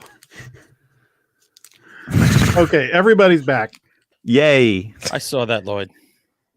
Now, Michael Clark, Duncan, he went overboard on this. Like, he started tweeting us videos about The Shining. I think he watched it like twice or something. I don't know. But the man's got the commitment. So, quick social for him. I got another beer for him. My personal journey with this miniseries is I saw it when it came out in 1997. Me too. I was living in Salem, Mass at the time. Salem. And I did not watch the whole thing. I watched I think I saw part of the second one, and maybe I saw parts of each night, but I did not sit through the whole thing because it was god awful to me. I went on eBay, as people who listen to the show know. I bought the used DVDs. I watched them in 2 nights, and then I handed them off to Hunter. So I am ready to go on this. And before we get started, I just wanted to take your shirt off. Awesome. Take my shirt off. Finally. Get ready. Dick Wiggler. It's clobbering time. Nice shirt, man. You ready, Tim? I'm ready, buddy. Because it's clobbering time. By the way, it's Panga. Thanks for sticking with us this long. I too watched this in 1997. The difference is I was 12 years old. 12 years old. So I was cradling my child while I watched this movie. No, I mean, so like I was a kid when I watched this. So I mean, it that's one of the reasons why I have fond memories of this movie. I mean, at that age, like a lot of the horror that I was consuming was stuff like I had to kind of go behind my parents' back to watch. So like this was like a good opportunity to watch something that was like very accessible. And yeah, I don't know. It's just always stuck with me. I've watched, this is probably maybe the 4th time I've seen it this past week. So yeah, I don't know. I love this adaptation so much. Is this like a nostalgia thing for you? Really, it has nothing to do with the quality. So like some of the stuff is obviously aged, and I'm sure we're gonna get into it when we talk about No, not at all. No one will mention it. The CGI topiaries, like that stuff obviously does not age well. There's some special effects that does not age well. Doesn't even do it justice because it didn't start well. All right. Well, my memory of it was a lot better than what I saw last week, and like I'm willing to admit that. Like it's not a perfect movie by any stretch of the imagination, but that is where I learned what the word topiary meant. That's true. Explain it. Topiary pickles. Woof pickles. So like that. There is a guy with a werewolf. There's a guy with a werewolf mask in this. There is a guy with a werewolf mask. He reminded me of Creep. He reminded me of Peaches. Buzz from Peach Buzz, yeah. A lot less scary than Peaches. And there was tubby time in this movie. There's a lot of stuff going on in this movie. But yeah, like some of the special effects looked, obviously it was made for television. So it like had some Goosebump-esque effects in some parts. That's a good way of putting it. Goosebumps-esque. But like there's something about it. It's just like it has its own charm. And what does it remind you of when you watch it? Like, do you feel like you're back home with mom and dad? No, I mean, it feels like something I watched when I was younger that I really enjoyed and had a big effect. Like that's one of my favorite King novels, and to see like a accurate representation of the book, because I'm sure we'll get into the Kubrick version as well a little bit, because I went back and watched that this week, like right after, and I have a lot of issues with that movie, just as a movie in general, not just as an adaptation. And yeah, go ahead, look at me like that. Well, here's the thing: the hill you have picked to die on. I'm not alone, though. Is the craziest fucking thing, right? Lifetime original version of The Shining is better than a movie made by the greatest director who ever sat behind a fucking camera, starring an Academy Award winner. That's do you really believe that he's? Do I think Kubrick's the best director of all time? Yes, I do believe that. Oh my god, dude! Absolutely believe that. Who's better? Who's better? Like everybody, huh? Spielberg? No. Hitchcock? Cameron? Everybody, because he's terrible. Listen, no, I don't. Okay, all right, hold time out. All right. He's in the top 5. Time out. He's in the top 5. He's not number 1. Shut up. He's one of the best of all time. He's one of the best. Hunter. He's overrated as fuck. Oh. All right, so you're out. You're out. You're out. Who do you like? The guy who directs the Resident Evil movies? Is I he love your top? him. He's great. That's fucking better than Q. Ridiculous. This is ridiculous. How dare you throw Paul W.S. Anderson under the bus? Who directed 1BR? He may be number 1. Yeah. Listen, you Bull is a better director than not a chance. And by the way, this version, I swear to God, I have seen the Christmas cookies looked better than this fucking movie in every way. I don't know, man. Ratio, lighting, I Key thought grip was all good. liked the lighting. Here's the moment where the original miniseries lost me while I was watching it the first time. Almost every time they leave a room, a cash register goes off by itself, or a rocking chair goes, or something. And right there, I'm like, this movie's garbage. Rewatching it again, I was reminded of how hokey this movie is. But then I was reminded of the Halloween makeup that all the ghosts wore, and the dime store mask, Halloween mask, and What the was that about? CGI red rum. So, like again, like you said, like Lifetime movie aesthetics, like is almost too complimentary of this movie. I figured this out watching this movie. Stephen King has had almost everything he's written. Stuff that just falls out of his ass gets made into a movie, right? And he never complains when people make a shitty movie because he can always stand up and go, my book was better. He is so butthurt by this movie that a director elevated his book and made it a piece of fucking art. Oh my That's God. why that's the only movie he complains about. He should be complaining about a ton of other movies. This is the one he complains about. How many people went back and read this book because they saw the movie? You should be thanking them. You don't even need to read a book once you see the movie. Because Well, it's so damn good. Here's the thing. I have never read the book.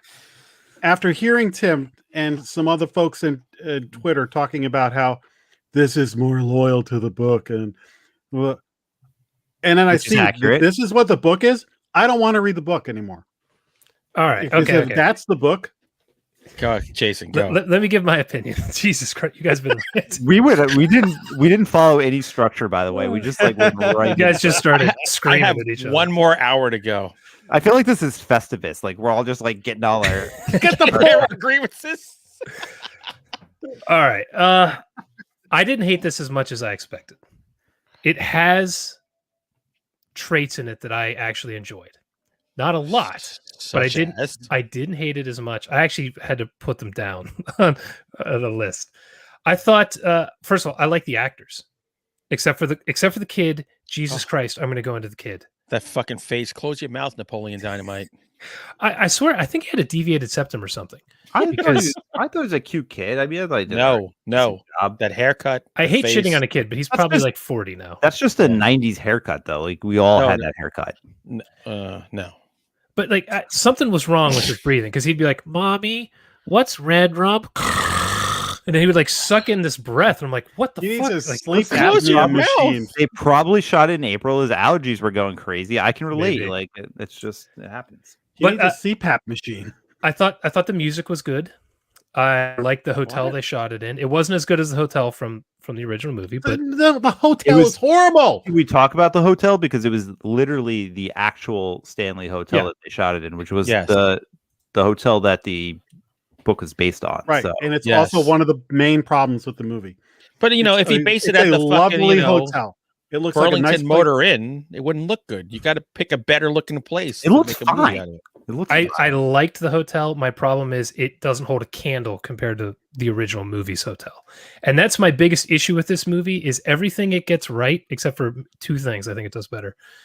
It just doesn't compare to the Kubrick masterpiece. That's the biggest problem I have with this. There's nothing iconic or memorable that comes out of this. If Nothing. somebody wanted to argue with me that The Shining is the greatest horror movie ever made, I wouldn't argue it. I actually don't think that, but I wouldn't argue it.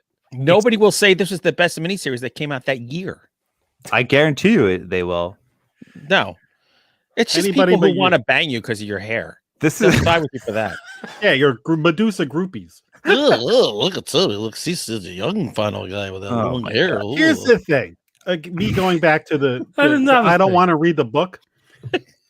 What I've learned in my research is that most of the stuff I love in the movie isn't even in the book. There's no twins. There's no all work and no play. There's no elevator of blood. Right.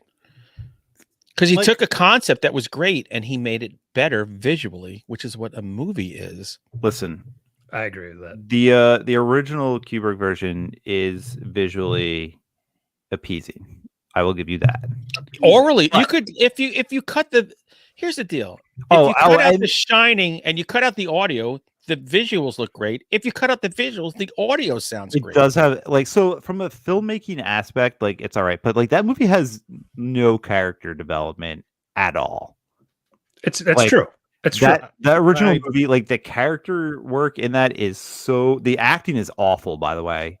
No, I will punch you in the face. I disagree on both. The acting is insane. Are you kidding me?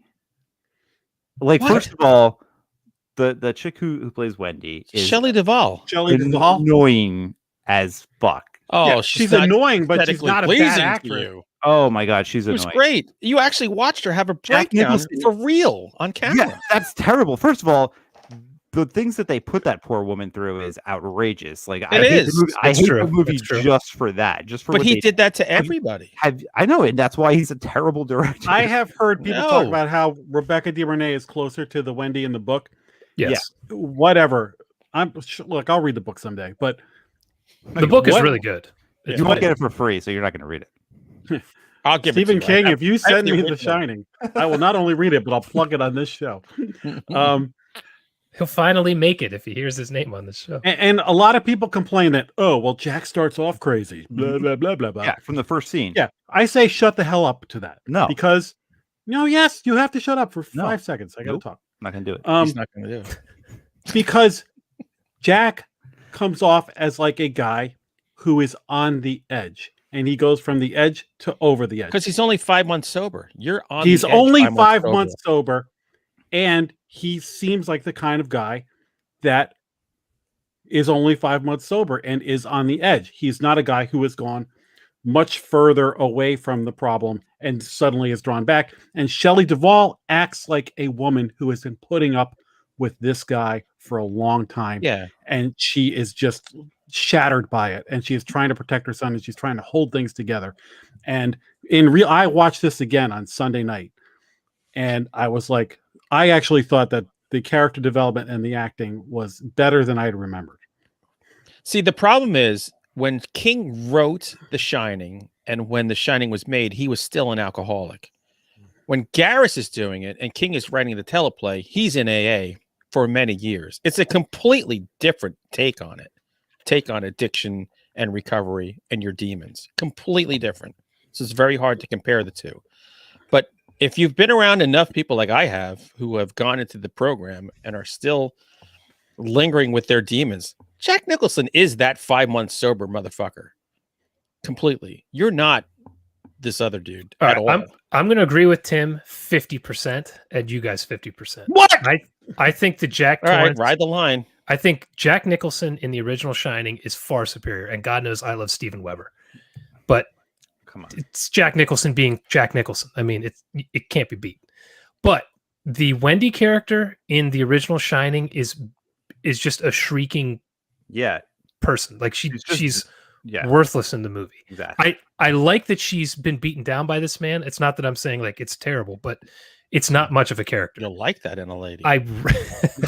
I like her character in this miniseries better. She actually felt like a person you could like have a conversation with. Yep. Who like would be alive. Whereas the shrieking mess in the original, it makes for a more entertaining movie. But as far as character development, I actually agree with Tim here. I want to bring the tall one in here to find out what it's like to live with an alcoholic.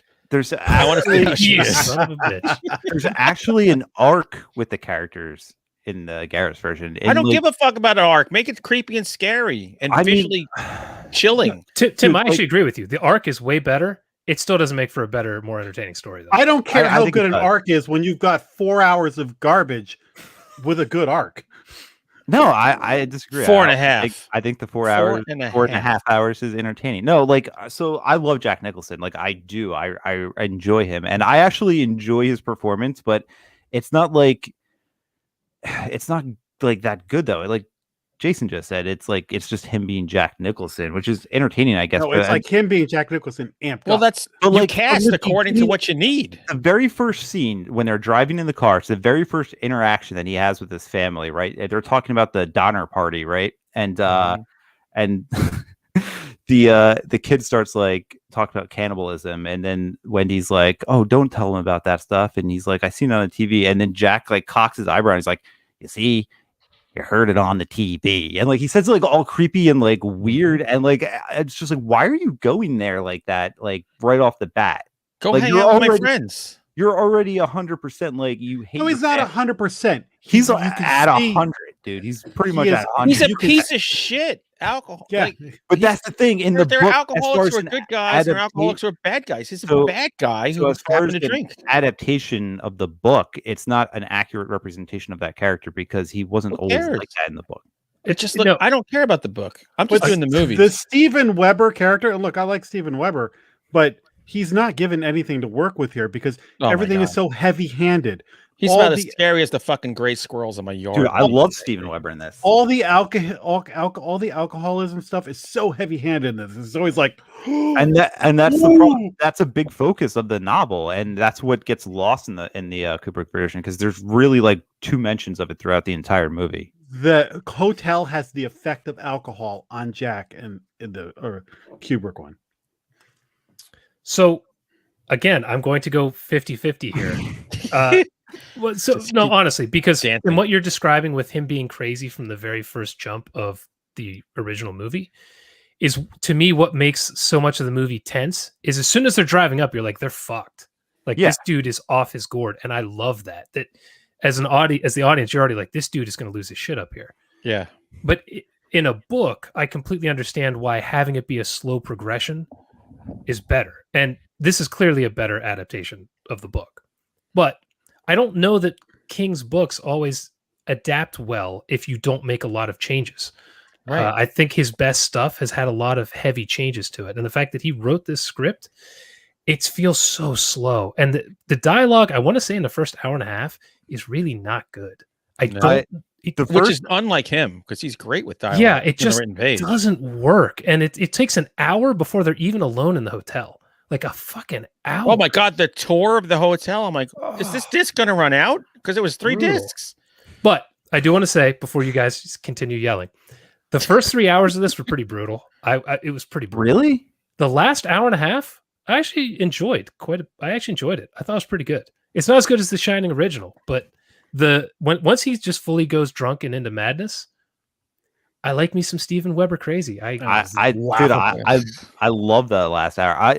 For me, watching it this time, it was like, all right, the first hour was like a little slow. It's pain, and it didn't flow well. And you're right, like there was just something off with the pacing. But I felt like the second disc, I really enjoyed the second disc a lot. Like I just with the Empire Strikes Back of the show. Yeah, I mean, like again, so like Empire. So again, like the CGI in this does not hold up well. And I would even agree with you if I was maybe an adult in 1997, like I would have been like, oh my God, this is not good CGI. Right, because an artist realizes I can do this without this nonsense that's not tested fully. There's no CGI in The Shining. It's just fucking scary. It's not scary. I don't know why you think the original Shining is scary. Because I saw it in a movie theater with only 5 people in it in 1980. The whole original Shining is based on dread. It's like thrilling, and it's like it's not scary though. It's not. Here's like the deal. What's scarier? Movie. Tony with a mushroom haircut who floats around in the air, or the little boy who lives in my mouth? That is like the worst thing. Like the finger oh my thing God, drives me crazy. Like I can't stand that. Every time I saw that, I like. Oh well, you should have been around my house and my fucking kids talking about their fucking imaginary friend Gummy and fucking Christine. That scared the shit out of me. Bad. Tony in the miniseries almost made me turn it off when he's floating around in the air. Oh my God. I prefer that. I prefer that over the finger thing. My favorite part of him floating in the air is when he's doing it beside the slow children sign in the neighborhood. Like, what the hell has he tried to say here? If you look at the Salem Plot miniseries, to Toby Hooper, a great King adaptation that took a very dense book, cut out a lot of stuff, and even then, when you watch it now, the first half of that is a lot of character development, and they get to the vampires sporadically in the first half, and then they hit it into high gear in the second. Then you watch the Salem's Lot miniseries, where they threw in a bunch of stuff from the book that they had pulled out of the original, and you're like, you needed to prune this. You needed to prune this. You can't compare that to this. Well, You sure can. It's almost the same thing. And you're saying it's not scary because you grew up in a generation who watched it on a DVD in your nice, comfortable home, which you had a juice box and a fucking fruit roll up while you watched it. And you took a pee, mommy patted your head. Fruit roll ups are delicious. And besides, it was Dunkaroos. Dunkaroos. Okay. I'm sorry. And Teddy scared. What were those fucking little teddy bear? Teddy Grahams. Teddy Grahams. Yeah. Also, how dare you? It wasn't a DVD. It was a VHS. Okay. Yeah. And I thought it was very scary. When you saw this in a theater, a dark theater, it was fucking creepy in 1980. But that logic doesn't hold up because I watched Jaws on a television screen and I couldn't go in the water for like that entire summer. I saw that movie. Because you're fucking weird. So that doesn't hold up. So you're wrong again. It does hold up. It does hold up. Jaws isn't. Whatever. So, Jaws is the most. By the way, compare Danny's. The kid who played the original Danny Torrance that's a tour de force performance. Where we got the Campbell Soup kid who looks like Napoleon Dynamite at age 7. The Danny in the remake is the number one thing that drags this down. Every time he popped on the screen, I would say to my wife, "I like your sleeves; they're really big." Okay, first I want to say the original Danny Torrance is supposed to be at Scares the Care this year. Assuming, Get out of here. Assuming it happens, he's supposed to be there. So I want to get the Shining poster and have him sign it because that would be amazing. I want to get the Campbell Soup kid and have him sign that and give it to Tim. And then hit him with a can of. I want to write on it. This fucking kid sucked. Then I want to hit him with a can of chicken noodle soup. So the kid is a great example of why I think when you're adapting books, you have to make changes because kids being the star of a book is fine. Your imagination fills in a lot of stuff. You kind of add your own personal experiences when you're reading child characters. But when you're dealing with child actors, it usually doesn't work because the kid has to act and they're kids and they're not great actors. And that's a big problem with this. In the Kubrick version, it revolves around the kid, but the kid barely has any dialogue. It's and when he's in there, he's really good, and he's not an experienced actor. This kid had done like 40 things by the time it's almost all stripped out. In this one, the kid has so many lines, and he has to do so many emotions. And for a child, that's really hard to do. And I thought he did a decent job, though. And like that's the other thing too about the original. Like the kid is so stripped down. It's like you might as well just put a fucking paper bag over the kid's face. He has like no emotion whatsoever. God damn you! Are you kidding me? I wish you lived here. Are you just kill you? Are you upset because he didn't sing the "I Love Snow" song? I love that. I have it on cassette. It's very nice. What the hell is wrong with you? Just like pictures in the book. The kid, the kid in the original had zero emotion whatsoever. Oh my god, the kid in the original is one of the best child performances ever. No. Red rum. Haley Joel Osment was much better in The Sixth Sense than that kid was. I said one of. Are we going back to the friggin'? I'm gonna. Yeah, you said the best. I said one of. God damn it! All right, look, we have to talk about the topiary scene. Yeah, it's awful. Do we? I can't. That's terrible. I can't defend the topiary. So, but here's really the deal. Bad. Here's where an artist says, "All right, the topiary scene is going to look stupid." Although Kubrick could have made it work. I guarantee you could have made it work. So he makes it a maze, which is far more terrifying. And I would say this: one of the best climaxes of a movie ever. Yeah, totally. So this is what I was going to say about the difference between adapting a book and just making the book. The hedge animals to the hedge maze. That's huge. Even just the croquet mallet to an axe. That's a huge difference that made it way more intense with Jack Nicholson swinging an axe around. Yeah. What's more iconic? Here's Johnny or boo. Boo. Yeah, but you can't even credit him that because Jack Nicholson improv that line. So that's all right. And I don't give a shit. It looks great. Well, first of all, I'm glad you said it because the miniseries lifts a few scenes from the original like that, but then he does boo, and you're like, oh my god. Well, I actually like the boo. Yeah. The topiary. Look, I love me some Mick Garris. I don't always love his movies, but his podcast. As a guy, he's awesome. I love Hocus Pocus. His podcast Hocus Pocus is great. Hocus Pocus is his creature. So when the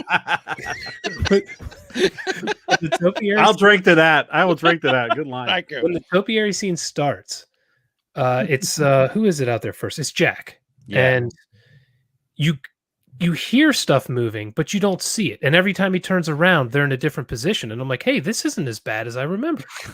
This is okay.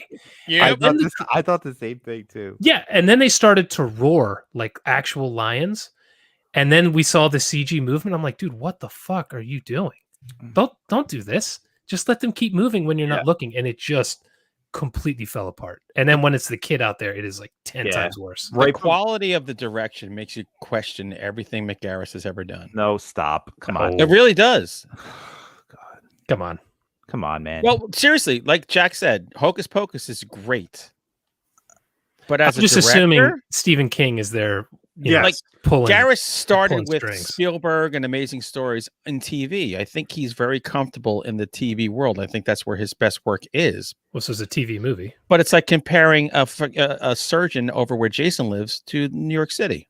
Where you want to get your shit done. I feel like Mick Garris is almost like Joss Whedon with the Justice League, where he's got Stephen King going, okay, I want you to make my book into a movie. Make this scene now. Make this scene. Yeah, he was answering to someone where Kubrick was like, "Get the fuck off my set. I'm driving my actress crazy. I got shit to do. I'll be done in 2 years." And I love that. What's his name? Halloran. I love that Halloran dies in the movie because number one, like there's not a big body count. So I was thinking about this when I was watching the original the other day. Him dying, there's such weight in that. Whereas in the other one where he comes up and he saves the day, and I get it in the book. I don't know how it is in the book, but in the movie, that's a terrifying scene. It's awesome, and it adds some stakes to the whole thing. I will say this: when it was about 18 years ago, I walked into my mother-in-law's house, and her boyfriend is watching The Shining. And it's on TV, and we walk in for whatever, and it's coming to the scene where Dick Halloran's about to walk into the hotel, and I just go, man, that's so awesome that he travels all that way just to get axed in the gut as soon as he gets in there. And the guy just turns to me and goes, I've never seen this movie before. Oh, what a douche. I'm like, how is that possible? You're like 60 years old. How don't you know this movie already? So that's a great change that I completely agree with. In the book, he survives. In the adaptation, he survives. In the Kubrick version, you just see this dude making this epic journey to save this family. He gets 10 steps in and gets just obliterated. Yeah. And it just raises the stakes of the movie so much. There goes your lifeline. But he also saves them by bringing the snowcat. Exactly. And by the way, I like that ending significantly more. I want to decorate my entire room and all those naked African-American posters that he had in his room. Like, I want those all. I've always wanted them. I wore the Miami hat for him. And the performance between Scatman Carruthers and Mario Van Peebles' father, you can't even compare the two. Right. I mean, can you? Yeah, he will. Whatever. Now, Rebecca De Mornay. There we go. Aesthetically, she's great.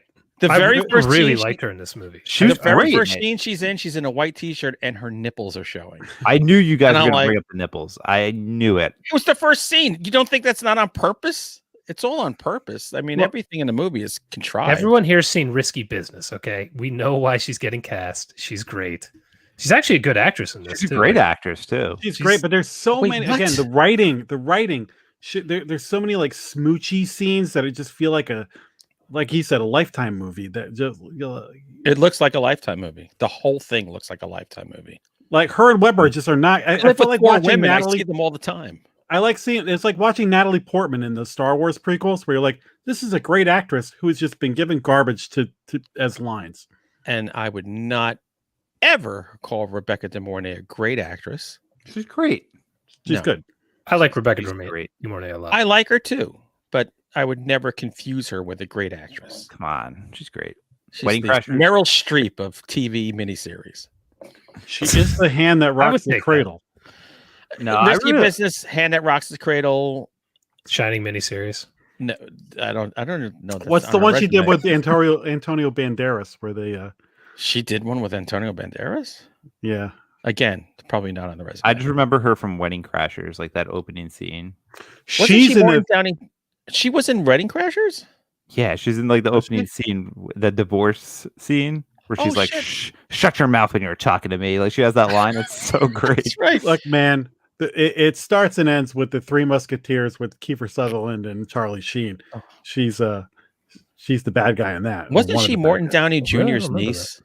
Was she? Or, I think she's related to Morton. Like this is before your time there, Jason and Tim, but he was a loudmouth talk show host who would smoke cigarettes, and he was pre Jerry Springer by about 10 years. He was on Piper's Pit in WWF. Yeah, he was amazing. God bless him. Anyway, I thought she did a great job. I thought Weber did a great job. I love this miniseries, despite its flaws. I think it's still a lot of fun, and it's not going to be the last time I watch it. I will let you like it, but you cannot say it's better than the movie. I'm actually going to agree with Tim a little bit again here. This is weirding me out. I actually thought their performances were good. I thought, as weird as it sounds, the material from the script let them down, particularly in the first half. Some of the dialogue was clunky, and I'm like, I don't know how you can keep saying kiss and kiss, and that's what I've been missing, and not have it sound stupid. Yeah. Like how many they goddamn kept times do you have to doing say that throughout the movie. They did overuse. It was a little bit heavy on the. Like how many? They said nut and honey how many times? I'm like, I understand it's the 90s, but Jesus Christ, was that an ad for the cereal? I wondered that the entire time. Yeah, it was the cereal. I love the nothing honey when he's transformed at the end, and he says like just the way he delivers, like some of the lines that Weber delivers are just so good. Like he's so creepy. I love it. Jack, don't look at me like that. He's not like in my neighborhood. We'd have kicked his like not just me as a guy. A woman would have kicked his ass in that. He would have pulled the croquet mallet out, and then the rest of us would have like beaten the hell out of him with baseball bats and axes. Dude, he was great in it. Come on. Are we getting this number 2 from Hunter? I'm guessing. I don't know what's happening. Don't take this the wrong way. I mean this is no offense, Tim, but I would like to strangle you with the fire hose from that movie. See, that's actually a great example of why is that in the movie? Because that doesn't make sense. So bad. It's because it's in the book. That's the only reason. It's in the book? Yeah. That was one of the Goosebumps like special effects that I was talking about. There's that, and there's like a lot of like the floating ghost scenes, like the Tony stuff. Like that was like all like, oh, not good. It's very 90s. Very 90s, very TV. So, but I mean, like, how much can we fault Mick Garris for like the budget that he probably had? I mean, like, I don't know what the budget was. Entirely his fault? I don't know. I think did look.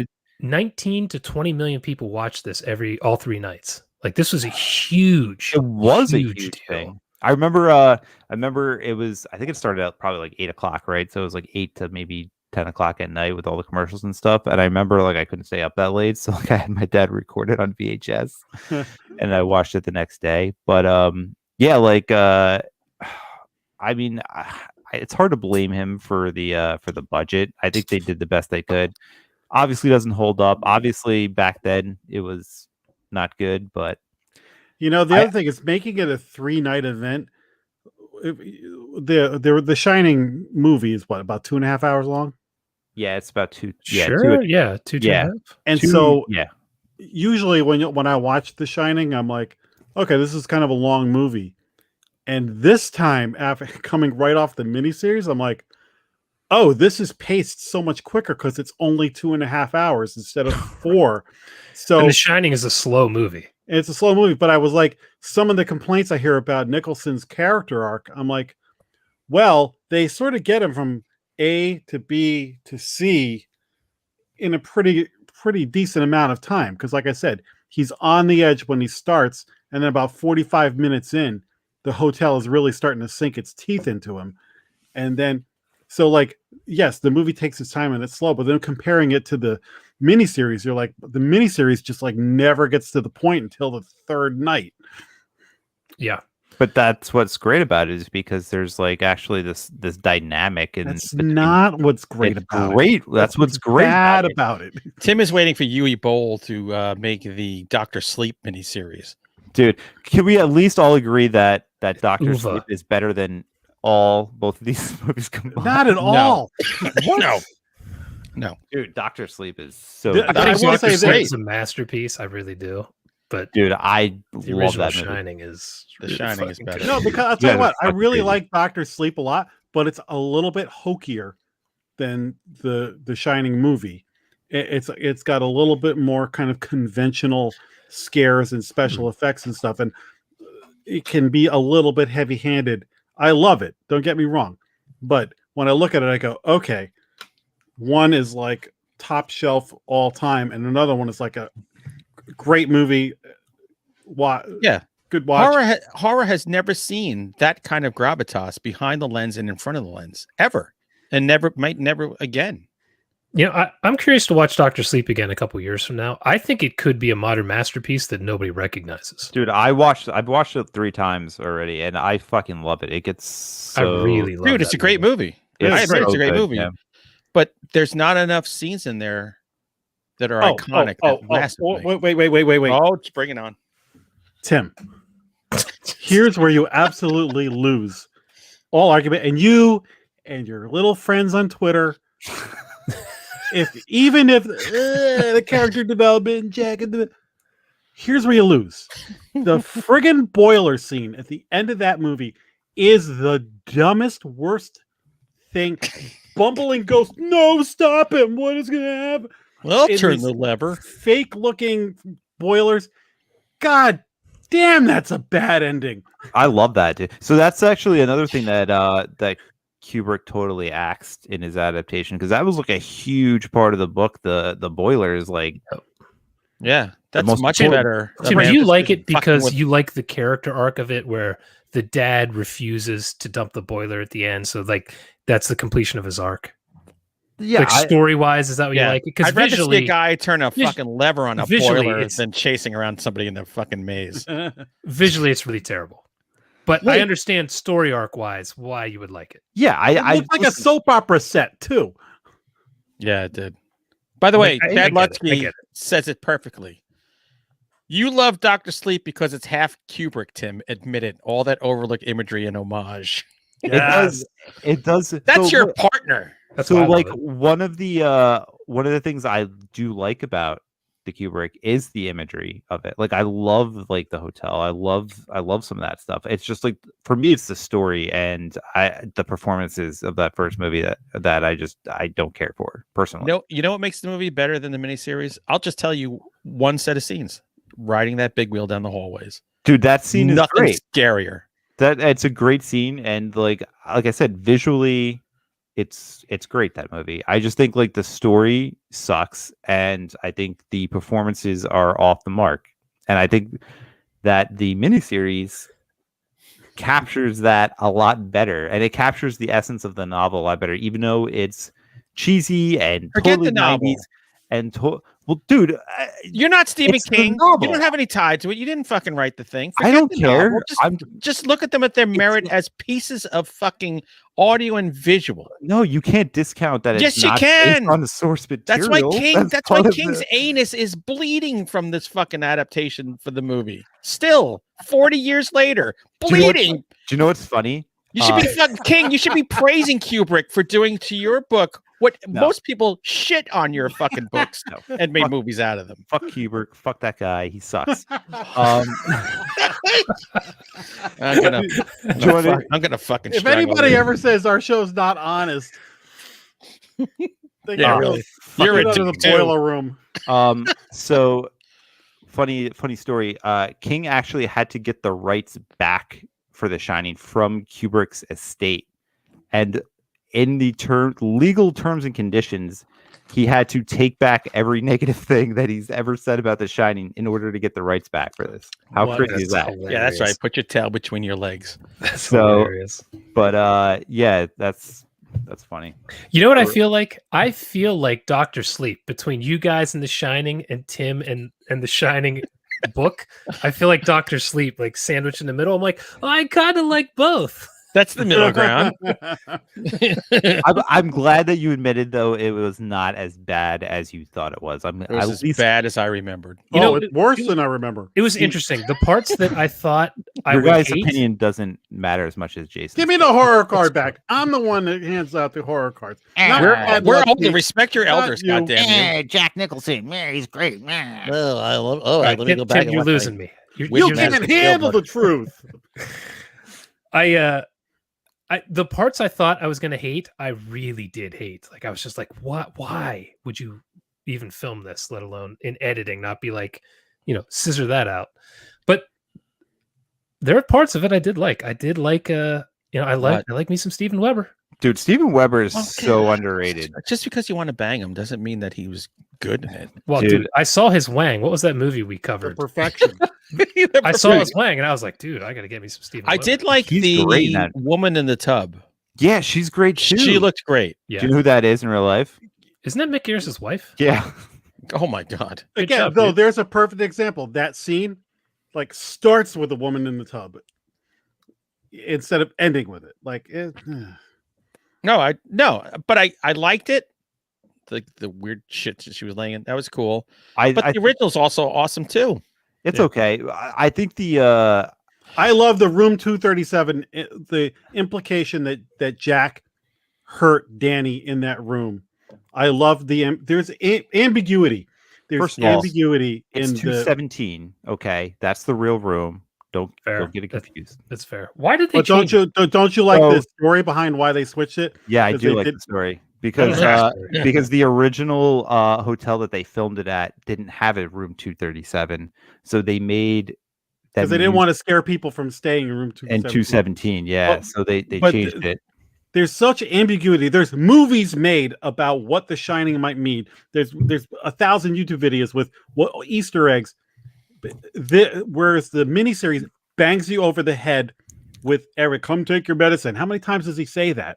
Yeah. How many times? No, I agree. Oh, guess what? Yeah. He's an alcoholic, everybody, in case you didn't know. I'm in AA. Let me tell you all about AA. I do think that they did that though because the alcoholism was so stripped out of the original that King was like, we need to really reinforce that he's an alcoholic. It wasn't stripped out though. It was just what we call subtle. It was super subtle to the point where like, but it was subtle because King wasn't in AA when he wrote the original. King was pounding fucking 8 balls of Coke and drinking. I think it's more because he compressed his novel down into this and but he didn't remove all the alcohol references. So it was just every 5 seconds. Like, did you know he's an alcoholic? He's an alcoholic and he did something to our son once. Yeah. Oh, and he's an alcoholic and he's not nice when he's drinking. When Rebecca DeMarnay hits him with the bottle, it looks so clunky. Yeah. Yeah. She pulled it at the last second. Yeah. They could have maybe done another take there. I didn't get the sense of so much fear that her and Danny would have towards him. Dude, there's just so much. My fucking hat says it all. There's not a single scene from the miniseries that's quotable or memorable. Listen, the original's iconic. It's an iconic horror movie, and I appreciate it for that. But I prefer if I'm going to watch an adaptation of a book that I love, I'm going to watch the miniseries. I do love the book too. I can love a book and a mini and something else and enjoy them both as separate entities. You can. If you go back to Manhunter with Brian Cox as Dr. Lecter. Yes. Great movie. Then they remade it as Red Dragon, it's got Anthony Hopkins as Lecter, and it's a little bit closer to the book. But not better. It's a decent movie, but it's not as good as Manhunter. It's way better than Manhunter. You think Red Dragon's better than Manhunter? Fuck yes. Something, dude. All right, this podcast done. Come on, Jason. First of all, this was your idea, right? This square in Hollywood Squares was your idea. Sorry. All right, that's fucking. It's just fucking over. No, episode 201. Tim is broadening our horizons. No, I dude, Red Dragon is great. Ralph Fiennes is amazing in that movie. Everybody's great in that movie. Tim, I described you today to someone as Tim would play the Gimp in Pulp Fiction. just get fucking a ball gag in his mouth and get abused. And I appreciate the fact that you can take it. And that's the best part of you. Well, not the best part. Your hair. The hair is definitely the best part of me. But like, I'm enjoying this. Like, I could go another hour. I'm not going to. I got to say this. We'll take a time out, and I want to say this. I'm going to pour a little bit more. Yeah, let's have a drink. And I'm going to say this. None of us. Well, Tim, Jack, and Jason doesn't work. Tim sits at home. Jack and I are going to have a tough time tomorrow. Yeah, I want to say this. As usual, we fight like dogs, but we love each other like brothers. Absolutely. And especially in a pandemic, I am very grateful for the four of you, and to some extent these clowns in the chat room who just give us shit all the time. I'm just kidding. Love you guys too. But Tim, I want to say your thick skin on this, and you can take a joke. I applaud you, man, and I love you, kid. So here's to you. By the way, we all argue, but I want to have tubby time with all of you. Absolutely, all the time. Tubby time every time. You've been promising me that for a lot of years now. Dude, when you had me down to your grandfather's house to burn shit, there better be like a clawfoot tub somewhere in that fucking. Dude, now everyone's gonna be like, "Why are you burning shit at your grandfather's house?" That has never been brought up on here.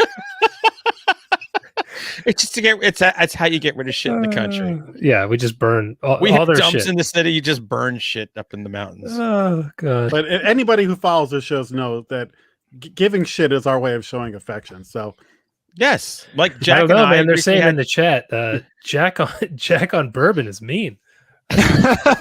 It's not the bourbon; it's the miniseries that brings it out in me.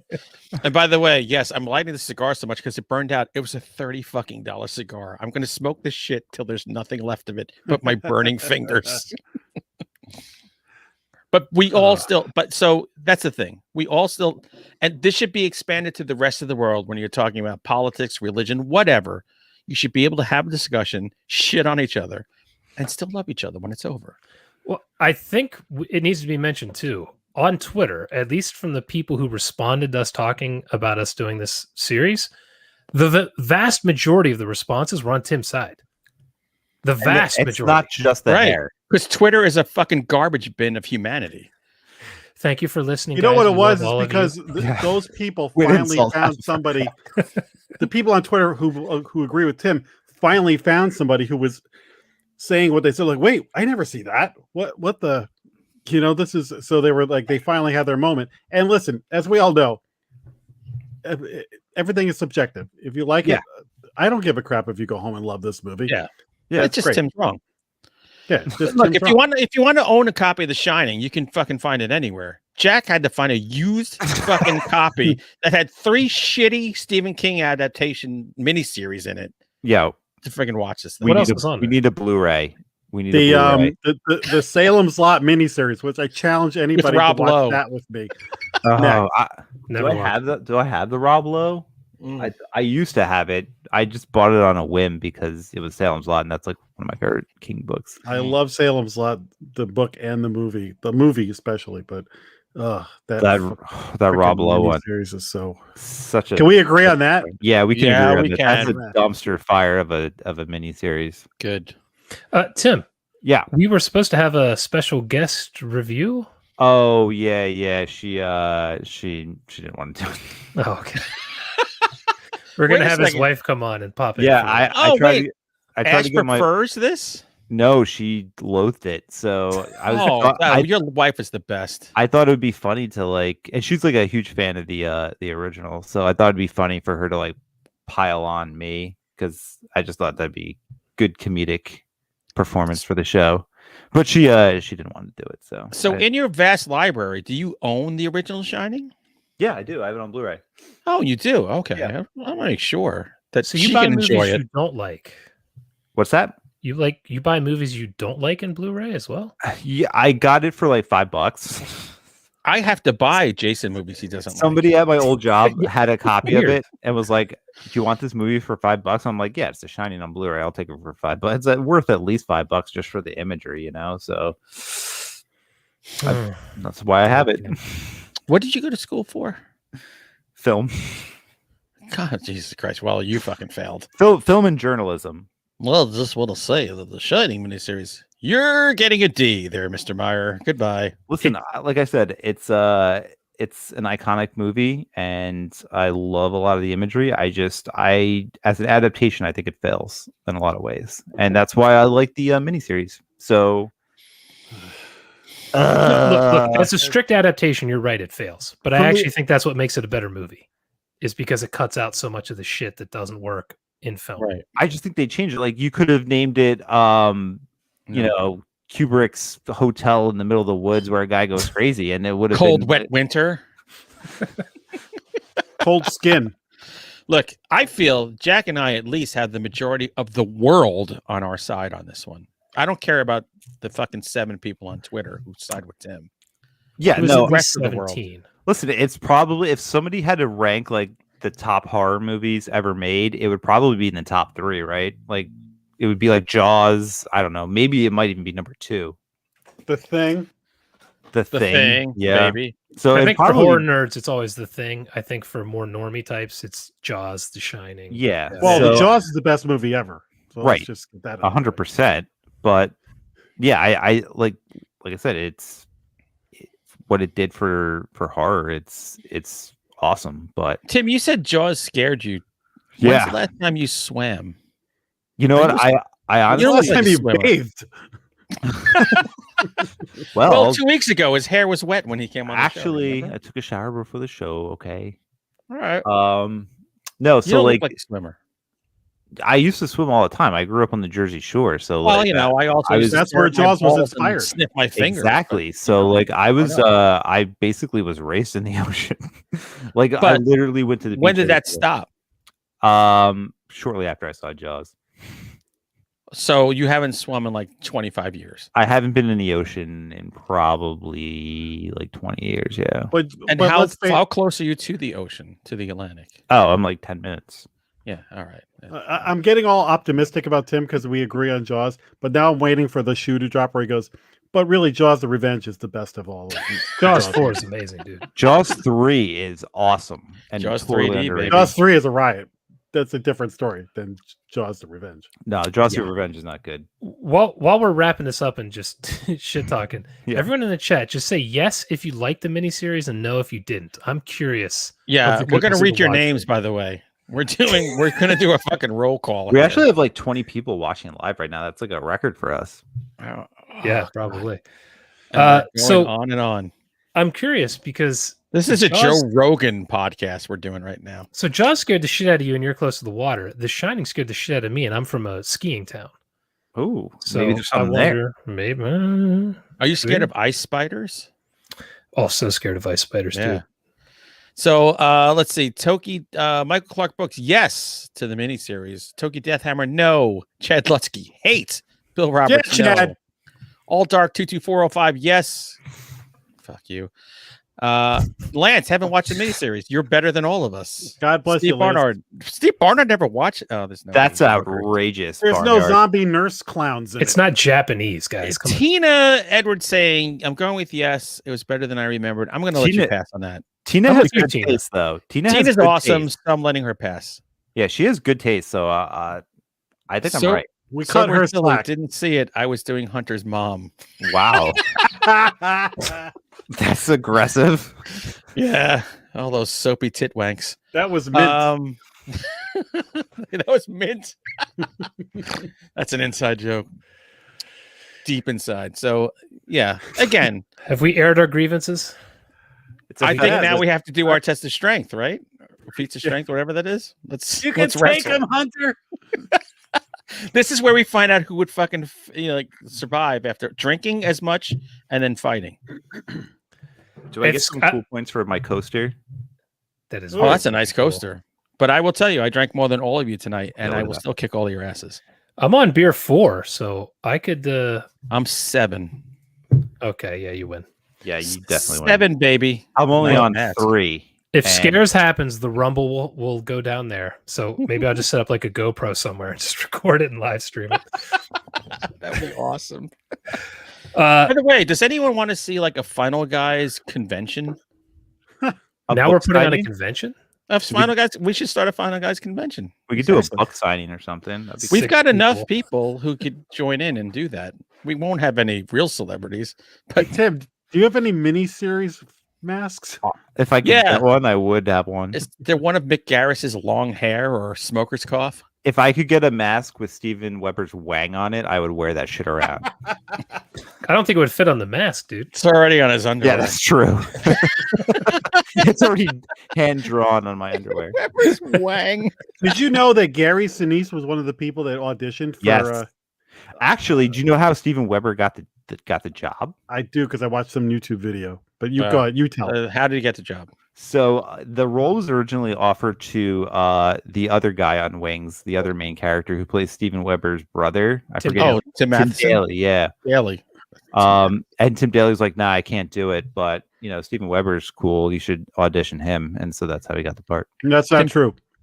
What? Rebecca DeMarnay is the one who recommended Steven Weber. Really? That's not what I read. Tim Daly was busy staring at Crystal Bernard. Tell me more about That's not what I read at Party all, Massacre actually. 2. But regardless, Gary Sinise would have been better than both of them.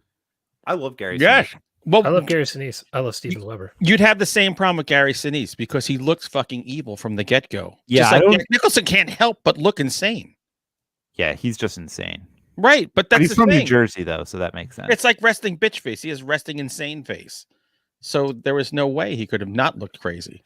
Lieutenant Dan. I want to give a shout out to the chat. They've been killing it during this entire argument. Good Lord. I haven't put any of their Cheers. comments up, but they've been killing it. And Lutsky just said, I give this to Steven Weber. He's the absolute best at narrating audiobooks. Oh, yeah, good for 100%. narration. That's seriously, if you want to hear an awesome audiobook, he read it. Mhm. Oh my God, is it good? All 45 hours are amazing. Any one of you who have never read it or listened to it, don't. There are better things you can do. I will tell you, it ends Shut your with mouth. That's my kids favorite. pulling book. a train on a 12-year-old. That's my favorite book. My favorite book of all time too. And shut Because your none mouth. of you have daughters, and you wrote a book called Dead Daughters. So there you go. Well, That's why maybe- you all are fascinated with fucking it. It was Just because even guys it was are running a Stephen train King's on a Creature. 12-year-old at the end. And nobody has the balls to put that in one of the It versions. No, that's true. No one. Hey, wanted to how do do that. we do this? Let's fuck this 12-year-old girl. That'll do it. All right, do another fucking line, Steven, about Can we- 12 more tall boys and finish that Can- chapter up. Can we talk about how Chad doesn't know how to spell Steven Weber right? Can we talk about that at least? He spelled both his first name and his last name wrong. Spelling doesn't count in the chat, dude. Dude, that's your life partner. Did You he might do want to it chill on on that. purpose? I think he did it on purpose to piss me off. By the way, Chad and I are talking about a project together that's going to blow your fucking balls off. God help you. Blow your balls what- off when it comes out. And The it is social- garbage. I'm going social for to Chad Lutsky. Social for Chad Lutsky. Yeah, dude. Fucking Lutsky. Don't touch me, peasants. Lutsky's great. All right, people. I want to Are say, we done? It feels like we're winding up, 10 right? o'clock. But I gotta go to work. Tim, how long you been on here now? What you come in July, August, June? June? I think June-ish. Has it been that long? It feels I feel like I was on early in the. Well, you were pandemic, sporadic maybe when the coronavirus May. first hit. Yeah, And then we had you on full time, I think, sometime around the summer. that sounds about right to me. Yeah. Wow, it feels way longer. Yeah. But it does. Dude, the best edition we've had all year. We had a lot of great movies, but Yeah, so thanks for glad- being on it, and farewell. Yeah. Thanks Well, for here. Thank This you was actually guys. great to finally discuss this together after we Yeah. fresh feel- watching I, this. I This is honestly feel like I weigh like 30 pounds less. I'm sorry that Hunter and I weren't very passionate about. Yeah. this. I'm sorry, I with love the this Muir. conversation actually because you're right. Like we have like two totally different opinions on it, but it's all It wouldn't matter. it's just fun to talk about this stuff, and that's The what quest- makes movies so great because it's all subjective and we can all talk about it, have different opinions, and at the end of the day, we love each other. Yeah, we do. I mean, Once you're fully yeah. vaccinated, I'll hug you. I'll be vaccinated on not fully vaccinated. I'll be half vaccinated on Friday. I'm officially fully vaccinated as of yesterday. I'm going tomorrow, baby. Yeah. By the time if you're listening to this on audio, I'm probably in line getting. So if Jack's not here next week, it means he has COVID. Well, guys, it's I just want to thank you guys for having me on. This has been one of the best things that's happened in the last year. You got to say, Tim. That's a low bar, but thank you. In all honesty, this is better than any episode of the Aperture Hour. I agree. I agree. You asshole. Although it would have been nice to have Ash come in and just crap on you. That would have been awesome. That would have been so. You guys would have really enjoyed it too. Because then, if Ash came on, I would have brought my wife on, and we just could have sat back and watched the women just tell you how wrong you are. Yeah, that would have been brutal for my ego, but it would have been fun for the show. Yeah, I'll say something nice about each one of you right now. Jason, this really is Festivus.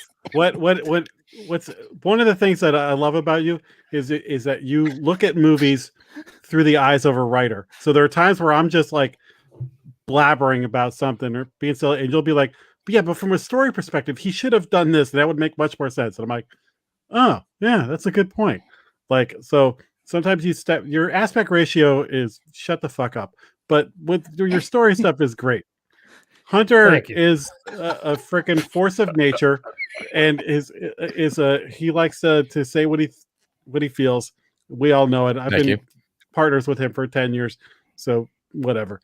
Tim, I said it before. You've got a thick skin, and I equate you to everybody else in this podcast is like it's playing like an electric guitar, and you just sort of come in with your acoustic guitar. There's a little picking, and you do your thing, and so he says, "No, come on, man, plug in." You're like, "You came on my pillow." I got my thing here. I'm gonna just play my thing, and you don't get swayed, and you bring like this. You've brought a nice little Dude, just say his hair is amazing. You can say it. You don't have to. Your hair. You need a haircut. That's my only. I really do need a haircut. It's getting out of fucking control. Don't do it. And Jack, you are the Bill Shatner of Final Guys. Thank you. Problem. And all everybody who listens, I mean, thank God for all of you, because you know we do this for zero money because none of you have bought any of our apparel. It's actually negative money. Yeah, actually, it costs Jason money probably. Exactly. Yeah, so everybody who has gone this far, just buy something: a mask, a mug, a shirt, something, just to keep the shit going because we got to pay for the StreamYard or a book at the very least. How about a book? How about a book? How about buy their books and authors send me your books? How about Paradise Club? Buy Paradise Club. Go for that. Yeah, you know, I have to do it because you guys have let me down. Nobody mentioned Hightower this whole episode. Oh, Hightower! You guys have been killing me. Well, I was saving the best for last. My favorite thing about this I think whole that Rebecca De Mornay and Laurel Hightower look similar. How about that? I'm not going to say that because I said things about De Mornay earlier that I don't want to compare to her. I like to keep a Laurel Hightower book with me at all times. That's how much I love her. So here it is. Yeah. You did bring that out pretty quickly. It's weird. Jesus. You know what's right next to it? Boom. Wormwood, baby. Also weird. We rate things by pickles. Jack rates them by tissues. Oh, Jesus. I like how all the books that Jack owns is on that table right there, right behind him. I like how we did 2 hours and 14 minutes so far, and we said nothing that could possibly get us canceled. That's amazing. No, now, I will go downstairs and say a lot of shit that will get me canceled, but it's off air, so it's all good. We should mention we have a special guest next week. Yes. We do. Joshua Marcella joining us. Yes. The selfies. Yeah. I am almost done with reading. Oh, God. What the hell's the name of the book? Scratches? Not Scratches. The other one, the prequel. Severed. I just downloaded it today, so I'm going to get on that and have it ready for next week. You guys can tell them how terrible stuff is. I'm currently reading Scratches. So Joshua is a musician, so I told him to make sure he has instruments because we're going to make him play shit. This will be the first ever of us having a musical episode, so get ready. Sing, boy. Sing, motherfucker. You're up play, bada bing bing bing bing bing. I was going to say, he's got to play something from Deliverance. You got a pretty mouth, Marcella. Marcella, you look good. God damn it. He is from Maine. That's right. Glenn Rolfe's going to kick our ass now. That Okay. punk motherfucker. Any other closing statements before we get out of here? No. I'm done. My liver is screaming. This is great. Okay. I could go another hour. No, we're done. My bladder. We'll decide on a movie later in the week. Watch our Twitter. Yeah. Everybody, cheers. Happy 200. Thank you See for you being next with us week. this long. Appreciate everyone. Red great. rum. Red Cheers. rum. Don't touch me, Red peasant. rum. Red rum. Red rum. Which, by the way, did you guys know that red rum is murder backwards? Crazy. way. No, right? watching the miniseries. But anyway. You know what? I'm just gonna.